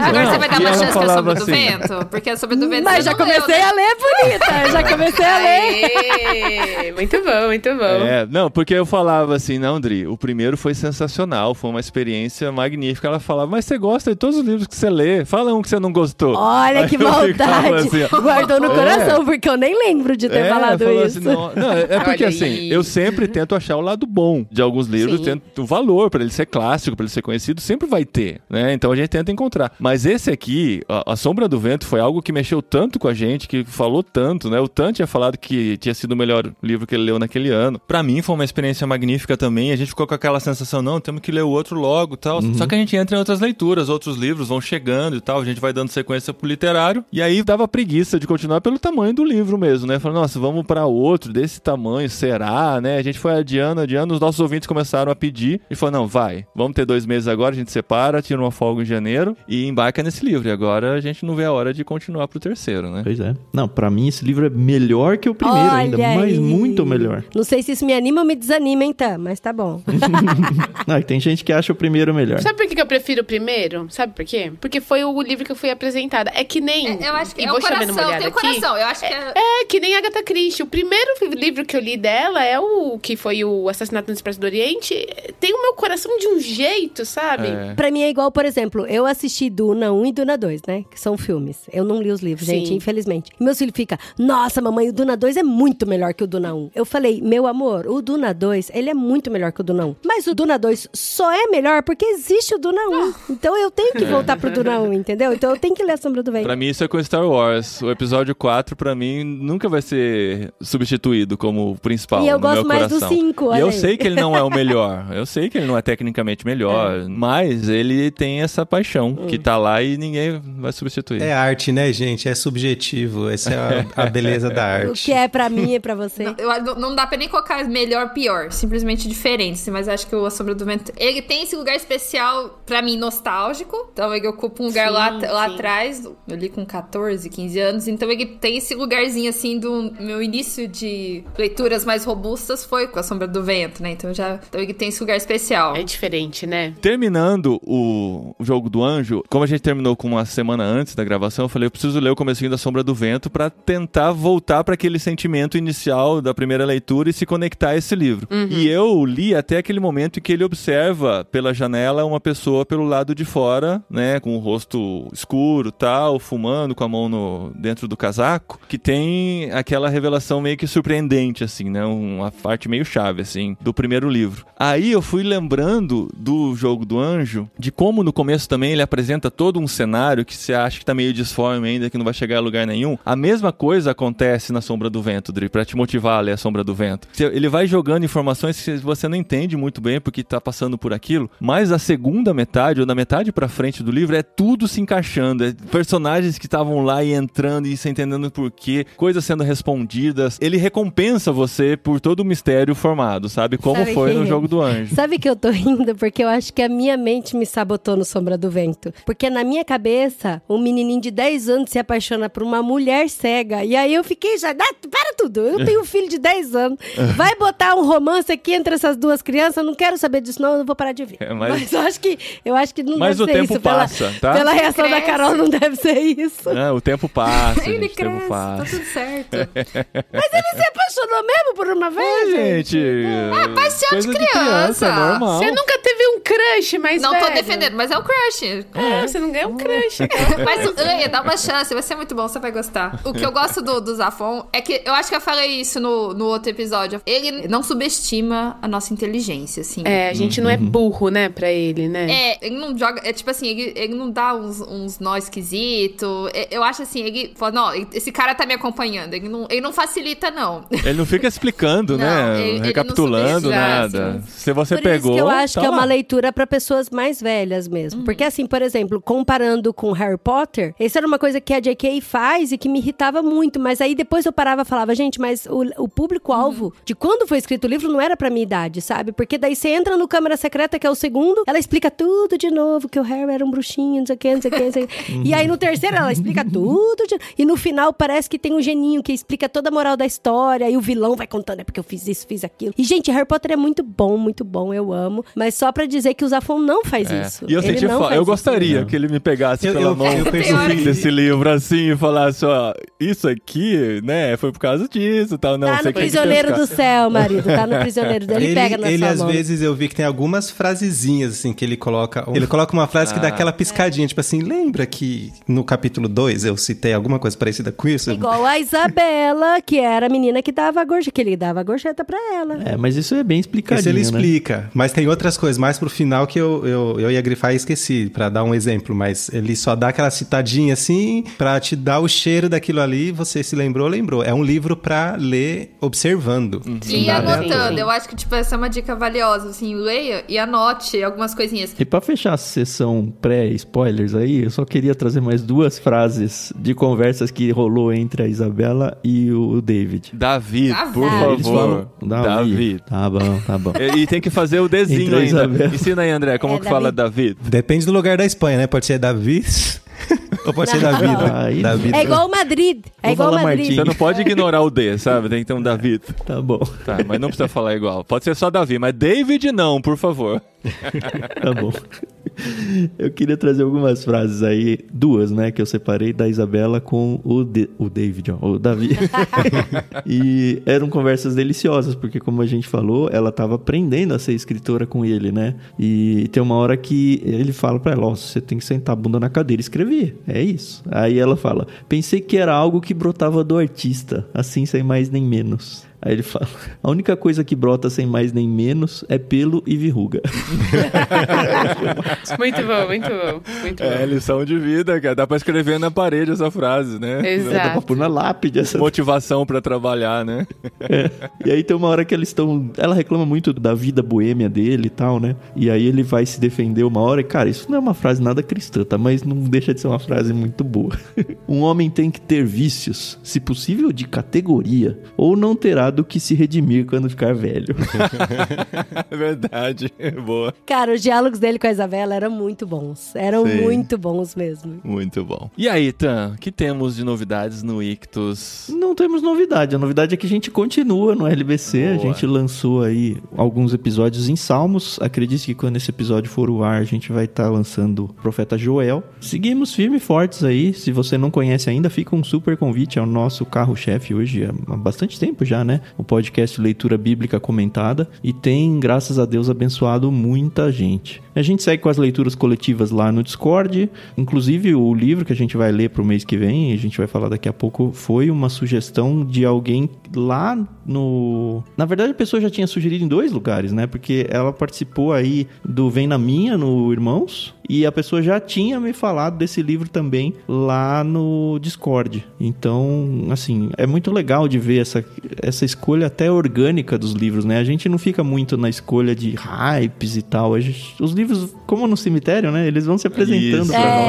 É, muito. E a gente vai legal, só pegando e seguindo. Então vamos ter leitura coletiva do próximo, então. Vamos Como ter, com todos certeza. que a gente tem aqui no literário, né? Por quê? No Vem na Minha, nós convidamos as pessoas da cabine Irmãos.com. Se você não sabe, o literário é uma parceria entre Irmãos.com e o Ictus, né? Então, na parte de Irmãos.com, nós temos uma cabine, um grupo no Telegram, em que as pessoas que contribuem com o nosso trabalho participam desse grupo e lá a gente troca várias informações sobre várias coisas, né? Todos os assuntos, né? Geralmente coisas relacionadas ao podcast e tal. E eu convidei o pessoal da cabine para mandar áudios para participar do Vem na Minha, que é o primeiro episódio do ano em que a gente faz indicações. O André mandou indicação, a Carol mandou indicação. Então, nossos amigos contribuem com suas indicações. E uma nos chamou muita atenção. É um livro que já tinha nos chamado a atenção em algum momento. E quando vem alguém e confirma isso, a gente fala, não, é isso mesmo. E o Tan veio e sugeriu, e enfim. O Fernando Roberto, no Vem na Minha, indicou o livro O Grande Mentecapto, do Fernando Sabino. Então, nós vamos para a literatura brasileira, voltamos, né? Vamos da Espanha pro Brasil, nessa ponte aérea aqui do literário. E nós vamos ler um livro brasileiro no próximo mês. Então, venha com a gente para ler O Grande Mentecapto, do Fernando Sabino. Pelo que a Carol investigou, parece que está em falta na editora, a versão impressa, mas o Kindle dá para comprar, tava num preço legal. E sebos também, né? Então, Ah, exatamente. sim. Às vezes tá aí na sua biblioteca e você nem sabia, na biblioteca do seu pai. Ou nas livrarias perto de você, física, por que não? Não é porque não tá na editora que não tem Ah, mais. Não, verdade. não tem. Eu fui em 3 livrarias aqui em São Paulo. Livrarias diferentes e não tem. Só tem uma versão em HQ. Que é o do graphic novel, né? Ah, não vai pra essa não, hein, galera? Não, Olha lá. daí é resumida. Não que seja ruim, mas vai no original primeiro. É, depois vem em HQ. Então você pode contar a sua epopeia aí de encontrar o livro, ainda vira conteúdo aqui nas nossas redes. A gente tá no Olá Pessoas, que é um grupo no Telegram, e também na Cabine, que é o grupo para os nossos apoiadores, e também tem o Discord. O Discord do Ictus, né? Que é um lugar bit.ly/leitura coletiva. pra gente conversar muito sobre literatura por lá também. Beleza? Dri, pode voltar. Ju, André, podem voltar que agora a gente vai dar spoilers. Se você não quiser saber detalhes da história, a gente vai falar sobre o final, que é muito intrigante e eu acho que vamos ter opiniões diferentes pra discutir sobre esse final. Então, se você não leu o livro e não quer ter spoilers, vai correndo ler o livro. Vai embora. Ou haja como a Carol. Cara, eu vou começar a dar livro de presente pra Carol e vou rasgar o último. Mas assim, abaixa eu só entrego Passar um depois. resumo. Boa. Então sobe a música e a gente volta pros spoilers.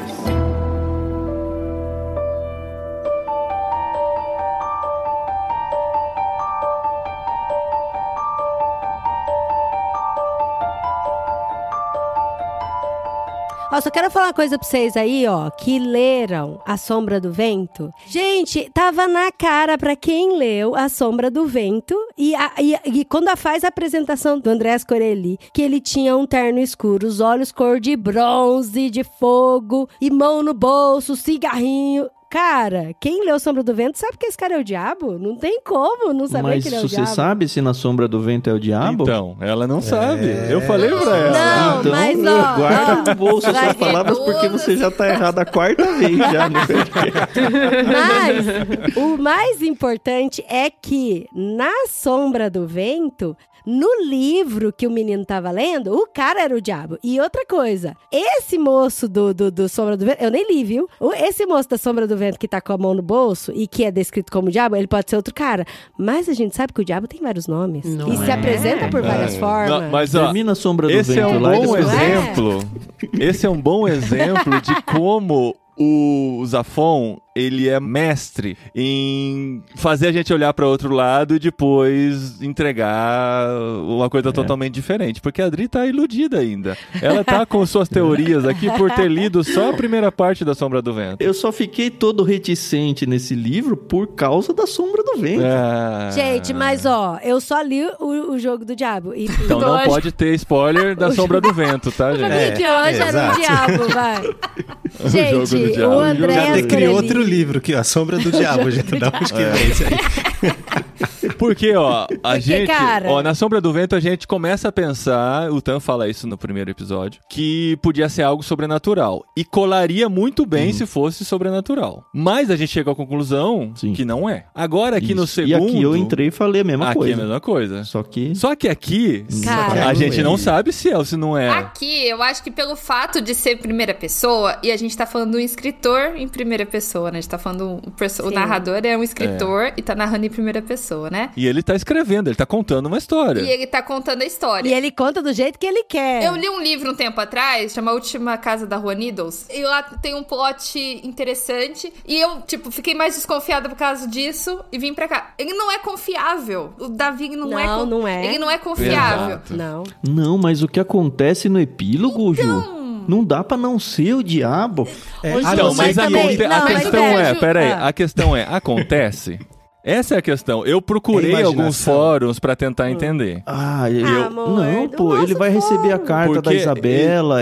Como é que não aconteceu aquilo? Mas existe, aquela carta existiu, sabe? Ele viu aquilo ou é fruto da imaginação dele? Não, ele contou tudo que vai acontecer na Sombra do Vento, ou ela, no caso. Gente, acontece o seguinte, por que tem que ser 880? Ou aconteceu ou não aconteceu? Eu acho que não aconteceu daquele Eu jeito. acho que muita coisa aconteceu. Por exemplo, o tumor, ele realmente estava doente. Eles chamaram o Semperi Filho, chamou o médico pra ir na casa dele, E a alucinação, sabe? o tumor Então, da alucinação. Exatamente, ele realmente estava doente. Ele foi atropelado por um trem, por um bonde, na Gran Via. A única coisa que me deixou com uma pulga atrás da orelha até o fim e não resolveu, foi uma hora que ele tá falando com o investigador, e o investigador tá se despedindo dele, ele fala, esse broche tá sempre com você. Isso, eu fiquei com isso. Aí eu falei, Aí a lápide. Eu fiquei pensando em transtorno dissociativo de identidade. Esse foi o meu. Esse cara... Eu me lembrei do Clube da Luta ali. Ô, Ju, eu acho que Foi ele que socou a menina lá, foi ele que aprontou Eu acho tudo. que não é transtorno. Eu acho que é possessão demoníaca. Pode ser. De verdade. Tem a parte da luta também, que ele encontra... os caras parecem mortos no dia seguinte. A lápide encomendada com o nome dele, que depois você descobre que foi ele mesmo que encomendou. Não descobre, porque o cara tava sacaneando ele ali. O cara pode ter só fabricado uma narrativa pra ele. Aquele corte que a Sabino faz, que pega ele lá... Exatamente. Por que a Sabino faz aquilo? E você vê que qual que é o corte que a Sabino faz nele? A estrela de Davi. De 6 pontos, A estrela de Davi. Ai, gente, e por quê? é meio pesado. Porque a Sabino... A Carol tá ficando com medo na nossa discussão aqui. Eu li essa parte debaixo da coberta no escuro. Cada mexida, às vezes, assim, eu imaginei o escuro, né? E daí, às vezes, o Tito vinha com a mãozinha assim e eu... Opa, não, calma. Aconteceu isso comigo também, velho. Barulhos na casa, assim, barulho da geladeira, sei lá o quê. Meu Deus. Como assim? E assim, gente, a Sabino, ela era apaixonada pelo Diego Marlasca, Sim. que é outro DM e que escreveu o livro que o Davi pegou lá na biblioteca e que era um livro sobre religião também. Então você vê que ele tentou fazer... Não, o projeto tinha sido dado pra ele primeiro. Então realmente essa entidade existe, porque outra pessoa fez a mesma coisa, entendeu? Não, e o cara aparecia em fotos décadas antes com a mesma cara, sabe? Umas coisas E assim. outras pessoas viram a foto. A Isabela viu foto, entendeu? Então... Mas ela nunca reconhece as pessoas lá. Mas o Corelli é só o Davi que vê, né? Não, o Corelli só o Davi que vê. Não, mas as cartas dele são entregues várias vezes por Sim, terceiros. São reais, são físicas as cartas são reais. dele. Mas a gente sabe quem que tava manipulando as cartas, né? É o próprio Diego Marlasca, que tava possuído pelo Corelli também, Ai, entendeu? Jesus, olha não isso. sei. E aí, Carol, o que você acha a respeito? Cara, eu só li, entendeu? Eu não fico criando teorias. Não, só gente, fui eu acho que mas, essas ó, teorias nesse momento são importantes porque o livro terminou, né? A gente não tá imaginando o que vai acontecer ainda no livro. Mas existe a possibilidade, segundo a Adri teve spoilers, de a gente ter resposta nos próximos livros. Não, terá. Então, assim, o que a gente tem até agora com esses 2 livros são possibilidades abertas. Não que ele não amarrou. Ah, mas vai ter que explicar muito, hein, se não for nada espiritual aí. Então, tem uma coisa que acontece no Prisioneiro do Céu. Depois eu posso mandar o WhatsApp pra Ju pra gente conversar. Não vai dar isso spoiler aí. de novo. Não vou dar spoiler. Não vou Mas dar foi spoiler. isso que eu fiquei sabendo do que aconteceu no Prisioneiro do Céu. Mas tem uma coisa que acontece lá que me fala assim, mas cara, então, sabe, assim, você tenta ligar o ponto, mas não encaixa completamente, mas abre uma outra janela de possibilidades. Se a gente Abre tava outra falando se era possibilidade. alucinação, se era demônio, se era o quê, Se era o que loucura, acontece lá... se era o tumor, que ele realmente não foi curado. Isso, E ele é uma acreditou loucura. que tinha sido curado. Eu acho que, assim, ele não é confiável, não é um narrador confiável, ele era uma pessoa doente. Ele, assim, ele pode ter, tipo, alucinado muita coisa, pode ter distorcido muita coisa. Então, algumas coisas, assim, a gente não consegue, como leitor, ter uma noção do que realmente aconteceu. A gente vai tendo fragmentos do que ele mesmo permite que a gente tenha, mas muita coisa pode ser fantasiosa dele. Então, tipo... Porque no Sombra do mas- Vento muda o narrador, né? E sim, é outra pessoa E aqui contando. não. Sim. Não tá nada a ver. Mas eu tendo a pensar que o Zafon não faria algo tanto dentro de alucinação e fazer a gente acreditar em coisas que não aconteceram. Isso pode ser um argumento também. Também. Ele vai fazer você pensar em um monte de coisa que não é verdade, sabe? Não, mas Tipo, eu no final falo ele assim, tava acho que só as coisas dormindo, acontecem. tipo. Não, eu acho que... Não, É, eu tava Ou só tava odeio morto, esse ou ele foi... Eu dei essas teorias. Ou ele morreu quando ele foi atropelado e o resto foi É, tudo eu também. Que eu pós-morte. Não, mas eu não falo simples assim, tipo, teve o tumor, então a partir dali nada é real. Mas eu acho assim, o tumor tem que ser levado em consideração, porque eu acho que distorce o que a gente pode acreditar ou não. Então, coisas aconteceram, assassinatos aconteceram. Não, mas se ele foi curado do tumor espiritualmente mesmo... É, eu acho que ele foi curado sim, porque senão, pelo que o médico tinha dito, aí tudo pode virar alucinação dele, né? Porque o médico tinha dito que ele tinha X tempo de vida. Então, não, Sim. tudo bem que a alucinação dele pode ter sido 5 minutos na cabeça dele e alucinou 3 anos de coisas acontecendo, né? Mas pra mim era o diabo. Eu prefiro acreditar que era sobrenatural, porque pra mim fica mais legal, Eu sabe? também. Mas agora, o que ficou aberto pra mim, e eu posso ter perdido alguma informação aí, vocês podem tentar me ajudar, quem é aquela menina que é entregue pra ele no final do apêndice? Então, É a própria Cristina. Mas como? aí é um sei lá, ele é o lapso diabo, de mano. tempo, porque a Cristina primeira, ela existiu e ela morreu. E a outra, o cara, o patrão, o diabo, tem como trazer de novo essa existência desse ser. A gente não tá refém da nossa teologia cristã, nem o Zafon. Pode ser uma outra. Mas eu acho que seria um mitologia salto aí. sobrenatural muito grande, cara. Ah, não, eu comprei. Comprou? O que eu fiquei na dúvida é assim: o Martin, ele se tornou imortal? Então, e ele não Dorian Gray, envelhecia, assim? né? Igual o Marlasca. O Marlasca então. também. Você parou pra pensar que o Marlasca também não tava velho? Isso sim. Aí a questão é, se ele não envelheceu é uma coisa, mas ele imortal, ele poderia ter morrido na cena do bondinho, por exemplo. Ou ele planejou no final, ele falou, não, eu vou criar a Cristina. Cara, é muito Dorian Gray mesmo aquilo lá. Eu vou criar a Cristina até ela... Virar mulher? Ficar velha, até virar mulher. A gente vai ter o nosso momento na vida de romance e tudo mais, que ele sempre quis. E quando ela estiver no fim da vida, eu entendi que ele ia se matar também, se afogando. Não sei se eu viajei, mas no finalzinho pra mim ficou Então, essa sensação. pra mim, eu Homem acho Era o plano de É. vida dele. Pra mim, eu acho que não é aquilo que eu falei, né? Não é 880. Ou é tudo do diabo, ou é tudo alucinação. Eu acho que o diabo também pode criar ilusões pra ele. Assim como criou pro Marlasca também. É que interage com muitos terceiros, é difícil de encaixar só pra Olino. Mas assim, o negócio do broche na lapela. Então, Pra Ele mim, mesmo. qual é o risco dele? Tipo assim, o Andrés, ele se apresentava como uma possessão pra ele. Quem que matou a menina? Porque, tipo assim, depois que viu... eu acho que foi tudo o Martim. Eu também Eu pensei Tudo. nessa Sabe, porque possibilidade. mas todas não- as menina, não. mortes do Martim, ou ele tava desaparecido, ou ele tava andando pela cidade, ou ele tava dormindo, e ele tava sozinho. Ele pode ter sido possuído ali, né? Por isso que eu falo da ideia do transtorno, porque assim, parece assim, que daí tipo, separou, o Andrés é um tal, daí essas confusões, assim, tipo, esses apagões dele, que, tá dormindo na hora que acontece, é esse ponto tentando conectar, então parece que o Andrés tá sempre à Tava frente. dormindo num hotel. Aí o você vê Andrés que parece Mas tá sempre à frente E do do que nada. o Davi tá fazendo. Então... Aí ele vai pra casa do Varela, o Varela tá lá morto.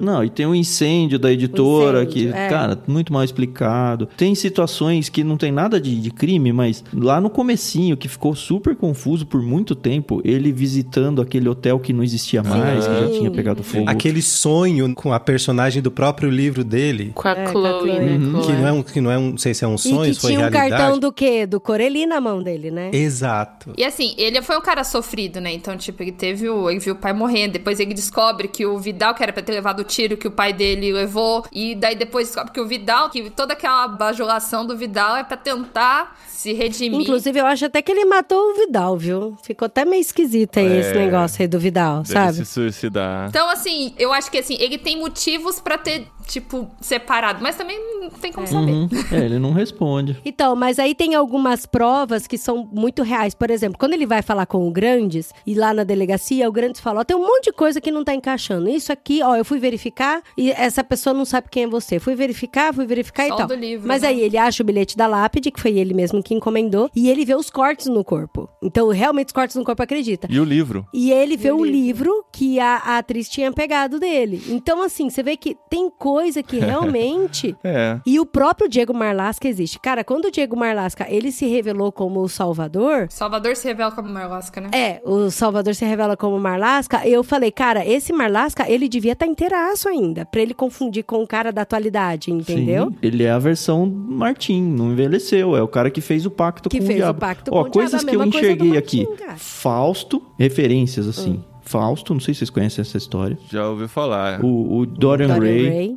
Sim. O Clube da Luta. Clube da Luta total. Total, né? Homem Bicentenário. O Paulinho trouxe aí o Homem Bicentenário, ele era Teve um que eu pensei bonzinho. agora O aqui, mas me Interestelar. fugiu. Daqui a pouco eu volto. Não, era bonzinho também. Esse eu não vi ainda. O Advogado do Diabo. O advogado do diabo. O que eu tinha falado pro Paulinho que eu falava, aí, furo.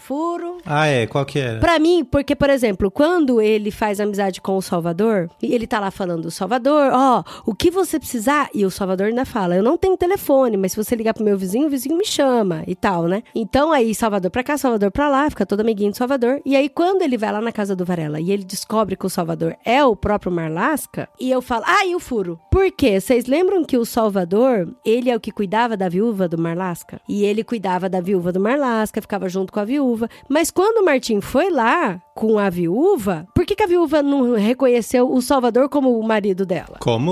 Quando o Salvador foi lá com a viúva? Não, o Salvador e o Davi nunca foram juntos na casa da viúva. Mas como que o Salvador podia se passar por Diego Marlasca se ele estava sempre na casa da viúva e a viúva não reconhecia ele como Diego Marlasca, entendeu? Não, mas ela sabia que era ele. Não sabia, André. Isso que eu entendi nos 3 últimos capítulos. Porque o Salvador, ele realmente ia como Salvador na casa dela. Até o Diego Marlasca sequestrar ele e colocar ele lá na casa. E deixar ele preso Foi lá. o que eu entendi também. Porque depois eu voltei, ela pega e fala assim, e faz tempo que ele não vem me visitar. Exatamente. Aí eu falei, Ele tava desaparecido. Então ele tava Aí ele desaparecido. assumiu Ele tinha a outra Aí ele personalidade. subiu a identidade Essa eu do não tinha Salvador. pegado não, hein? É. Então não fazia muito tempo, então, que ele tava lá preso Que ele no... tava preso no porão, não. Tanto que o cheiro... Ué, mas quando o menino toca nele, ele se evapora lá? Esfarela, né? Não, mas tinha anos aí já que ela não via. Fazia Ah, anos tinha que ela não anos. via ele, Tá. é. E sabe uma outra coisa que eu fiquei pensando também? Alguma coisa que quando o Davi volta pro cemitério dos livros com a Isabela e que ele vai encontrar o lugar pra colocar o manuscrito de volta, é alguma frase que eu tentei achar agora e não achei. Me dá a entender de que quantas gerações de escritores que fizeram esse pacto com o diabo aconteceram. Vocês tiveram essa sensação? Sim, porque ele falou que tinha vários livros Sim, de com uma a mesma sala, assim, temática, é. cara. E ele deixa junto. Isso, nossa, cara, que doideira, porque teve o Davi, teve o Diego, e outro. Isso que a gente nem considerou a motivação do diabo, se for um diabo mesmo, de fazer isso, né? De vamos criar uma religião para o mundo, porque vai tirar o foco de Deus, vai tirar o foco do cristianismo e tudo mais. Eu quero ter a minha religião sendo acreditada no mundo. E a gente pode fazer saltos até do tipo, quantas religiões no mundo existem que são isso, né? São coisas que não são a verdade, que afastam as pessoas de Deus e estão aí. angariando seus seguidores. E faz muito mais sentido do que um satanismo, por exemplo, né? O satanismo parece um negócio... parece um negócio tão assim, escrachado e tal, né? Mas o diabo trabalhando essas vertentes, né? Que afastam, faz muito mais sentido. E a Cristina, que tentou queimar o manuscrito, você viu que quando ela ficou louca lá no sanatório e o Davi foi visitar ela e ela contou o que aconteceu, ela falou assim, parecia um lobo. Ele tinha uma cara de lobo. E, cara, quantas vezes a gente já viu o diabo sendo comparado com um lobo? Então, pra mim, eu acho que é um pouco claro. Ai, gente, é tão triste a morte da Cristina, apesar de que eu não me importava muito com ela, de verdade. E eu não queria que a Isabela ficasse com o Davi, viu? Então, não, isso não. A Carol escreveu no nosso grupo e tava shippando os dois. Os dois. Não, a gente muito chipa, bem. mas assim, que com certeza ela ficou melhor com quem ela ficou. Sim, com certeza, com certeza. Mas a questão é que tava tendo aquela construção, ela tava, entre muitas aspas, vocês vão entender o que eu tô falando. Ela estava consertando ele, e claro que ninguém conserta ninguém, mas você vê que ela tava organizando a casa, cuidava dele, da alimentação, ele tava tentando se tornar uma pessoa melhor ao lado dela. Aí eu falei, ok, vai rolar aí um relacionamento. Ele sempre respeitou muito ela, isso eu achei muito bacana. Mas aí, quando não foi, eu falei, caramba. Eu achei que desde o começo... Não ia rolar, mas é que ele tava 100% apaixonado na Cristina, não tem espaço pra uma outra. Mas rolava uma tensão, eu percebi uma tensão sexual entre os dois, assim, mais uns olhares, umas pausas, uns negócios. Eu acho que mais por parte dela, ela gostava mais da tanto que se parte no final, assim, ó, vai ela atrás queria dela como eu muito. gostaria que viesse Ela atrás tinha de ciúme mim, da né? Cristina, Tipo, assim. escondia as cartas. Eu achava que rolava mais uma coisa de pai e filha lá, sabe? Uma relação mais Da parte dele, paternal Eu acho que pai e filha... do que de relacionamento. Gente, eu não queria que eles ficassem juntos, porque eu acho muito triste quando eu gosto muito de um personagem e a personagem fica de back, sabe? Fica de segundo plano. Então, tipo Eu assim... fico muito triste quando eu gosto muito de um cara e o cara... Não, tipo assim, aí ele ia ficar com a Isabela só porque a Cristina não existia mais, sabe? Então, não, aí ele isso é tudo muito bem. triste, Backup, né? É, de Ó, backup. eu queria conversar com vocês que já leram os dois. Idri, acho que você pode ficar, que não vai ser grandes spoilers, mas a relação do segundo livro com o primeiro, principalmente nos personagens que apareceram. Quem que vocês pegaram que apareceu? Então, Barceló. eu peguei dois. O Semperi. O Gustavo Barceló, o Semperi e o Daniel no final, que você vai ver que Gente, vai a hora nascer. que ela faz a Parece carta e fala que é o Daniel, eu falei, é o menininho do começo do outro livro. E o Gustavo Barceló, ele é o mesmo personagem. Porque o Gustavo Barceló é pra quem o Daniel leva o livro pra descobrir quem era aquele autor. Ele tem uma Carax. livraria Carax, também. né? Ele tinha e ele é o pai da Clara, a menina cega, o Gustavo Barceló. Não era tio? Tio? Aí, agora eu confundi, hein? Pode ser tio também. Agora ficou como pai na minha cabeça. E agora, nesse segundo livro, é também o especialista em livros e com quem o Davi compra a Bíblia, de quem o Davi compra a Bíblia. E o Isso, Barceló isso. que fala sobre o Davi vai perguntar pro Barceló, você conhece fulano, uma editora tal? Ele era o cara de referência, que conhecia de tudo, de todos os editores e tal. Que viaja fora, trouxe das minhas viagens, tal. É ele mesmo. Aí, no que ele vai comprar a Bíblia do Barceló, e o Barceló fala que é presente, aí o Davi fala, não, eu quero pagar, eu tenho que pagar. Aí ele responde assim, no dia em que eu cobrar um descrente como você pela palavra de Deus, será o dia em que eu serei fulminado por um raio. A frase é muito bom. Tipo, o cara já não crê em Deus, tá querendo comprar uma Bíblia, eu vou cobrar por isso, né? Parece um pecado, né? Achei muito interessante. Tem também o Isaac, né? Que é o mais personagem novo, que né, tá assim. no O porteiro. O porteiro, verdade. porteiro. Mas ele tá envelhecendo na história, né? Ele não tem nenhum impacto. Ele segue Ele é o padrão. Que a Barceló. gente saiba, pelo menos. E eu perguntei pro ChatGPT pra ver se tinha mais algum, né? Ele nem falou do porteiro. Ele mencionou esses três que a gente já mencionou aqui, mas ele falou um também que eu acho que é viagem do ChatGPT. Ele fala que o sempre sagaz Fermín Romero Torres também aparece nos dois livros. Eu falei, onde que ele aparece? É uma Eu não informação. lembro, não. Então, tem um ponto. Mas Tem eu uma acho que teoria? É pro próximo.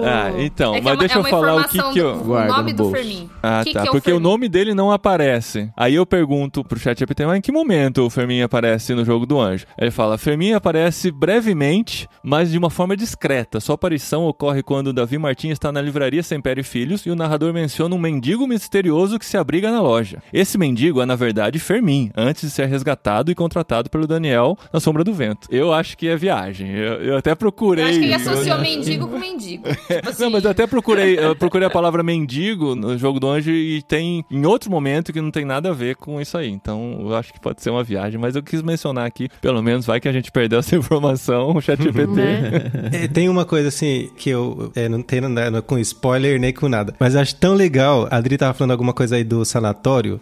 Quando a Cristina tava no sanatório, não sei o que lá. Essa Cristina devia ser muito gata, né? Porque todo mundo se apaixona por ela. Aí eu fiquei pensando assim, a viagem da minha cabeça artística, né? Tipo, cara, eu estive nesse sanatório e a Adri também esteve lá, sabe? Essa sensação de que várias pessoas visitaram Internados? o mesmo lugar. Ah, sim, porque parece um lugar que aconteceu algo muito obscuro e ninguém viu quase, né? E no fim a gente percebe que nós todos aqui estávamos lá também. Você olha pro lado e Vivemos eu vi o isso, Paulinho ali do lado olhando ela, nos cacos de vidro no chão, sabe? É muito doido. Mas aí saímos com mais perguntas do que respostas, mas saímos. Ah, não, eu acho ótimo a gente ficar conversando sobre teorias. Deixa o livro mais gostoso ainda. acho que o risco da gente ler Prisioneiro do Céu. Daí a gente fala assim, então, lembra que a gente falou isso naquele episódio? Sim. Então. Sim. É pra isso que serve o podcast, é pra gente lembrar mesmo, lembrar a si mesmo. Quando a gente for ler o Prisioneiro Mas do Céu, é eu tão quero legal, reouvir eu até aqui. quero estar muito errada, porque é tão legal quando ele te joga pra um lado e depois, na verdade, era pra outro. E faz sentido, né? E quando faz sentido faz pro outro, sentido, você fala, nossa, é verdade. Vai ser um estilinho, né? Ele vai puxando. Você tá confortável. Nossa, que confortável aqui, né? Tá puf. Daí vai lá pro outro Nossa, tô lado. sabendo Foi tudo. pro outro lado. Gente, vamos É ler legal. logo. Vamos. Daqui 2 meses, vamos ler o Prisioneiro do Céu. Vamos. A gente já tem. A gente comprou Era Black Friday, né, Tan? Era, né? Que a gente comprou todos em Eu tenho o desconto. virtual e o físico. Então, dá pra ir. Mas a gente precisa comprar o físico também, porque tem que completar a nossa coleção, né? A gente só tem os 2 primeiros por Esse eu enquanto. tenho físico, mas deve estar na casa da minha irmã. Eu não digo esse no começo, assim, 2 meses, mas a gente pode, tipo, abrir um segundo semestre com ele, alguma coisa Legal. assim. E não esquecer, né? Ela tá aí já. Tem que tentar lembrar dele um pouquinho por mês. O André fica aí buzinando na nossa cabeça. aí. Valeu, gente. Obrigado por companhia de vocês nessa jornada literária. Foi E a muito gente bom. vai Muito pro bom, Brasil gente. agora, vai pro Fernando Sabino descobrir o grande Poxa, eu pensei que vocês estavam vindo pro eu Brasil. também Nossa. Eu ia falar, gente, vai quando? Caraca. A intenção nesse ano é tentar viajar vários países com o literário também. Vamos ver se a gente consegue. Já tem... Eu quero voltar pra Inglaterra, hein? minha Inglaterra que Fica a gente isso, mais ó. vai, gente. Um crossover do jet lag com o literário. Eu vou pro Brasil esse ano, se Deus quiser. Aí. E não vai ser só no literário. Não, vai ser físico. Boa. Valeu, gente. Até mês que vem, então, com mais um literário aqui na nossa programação.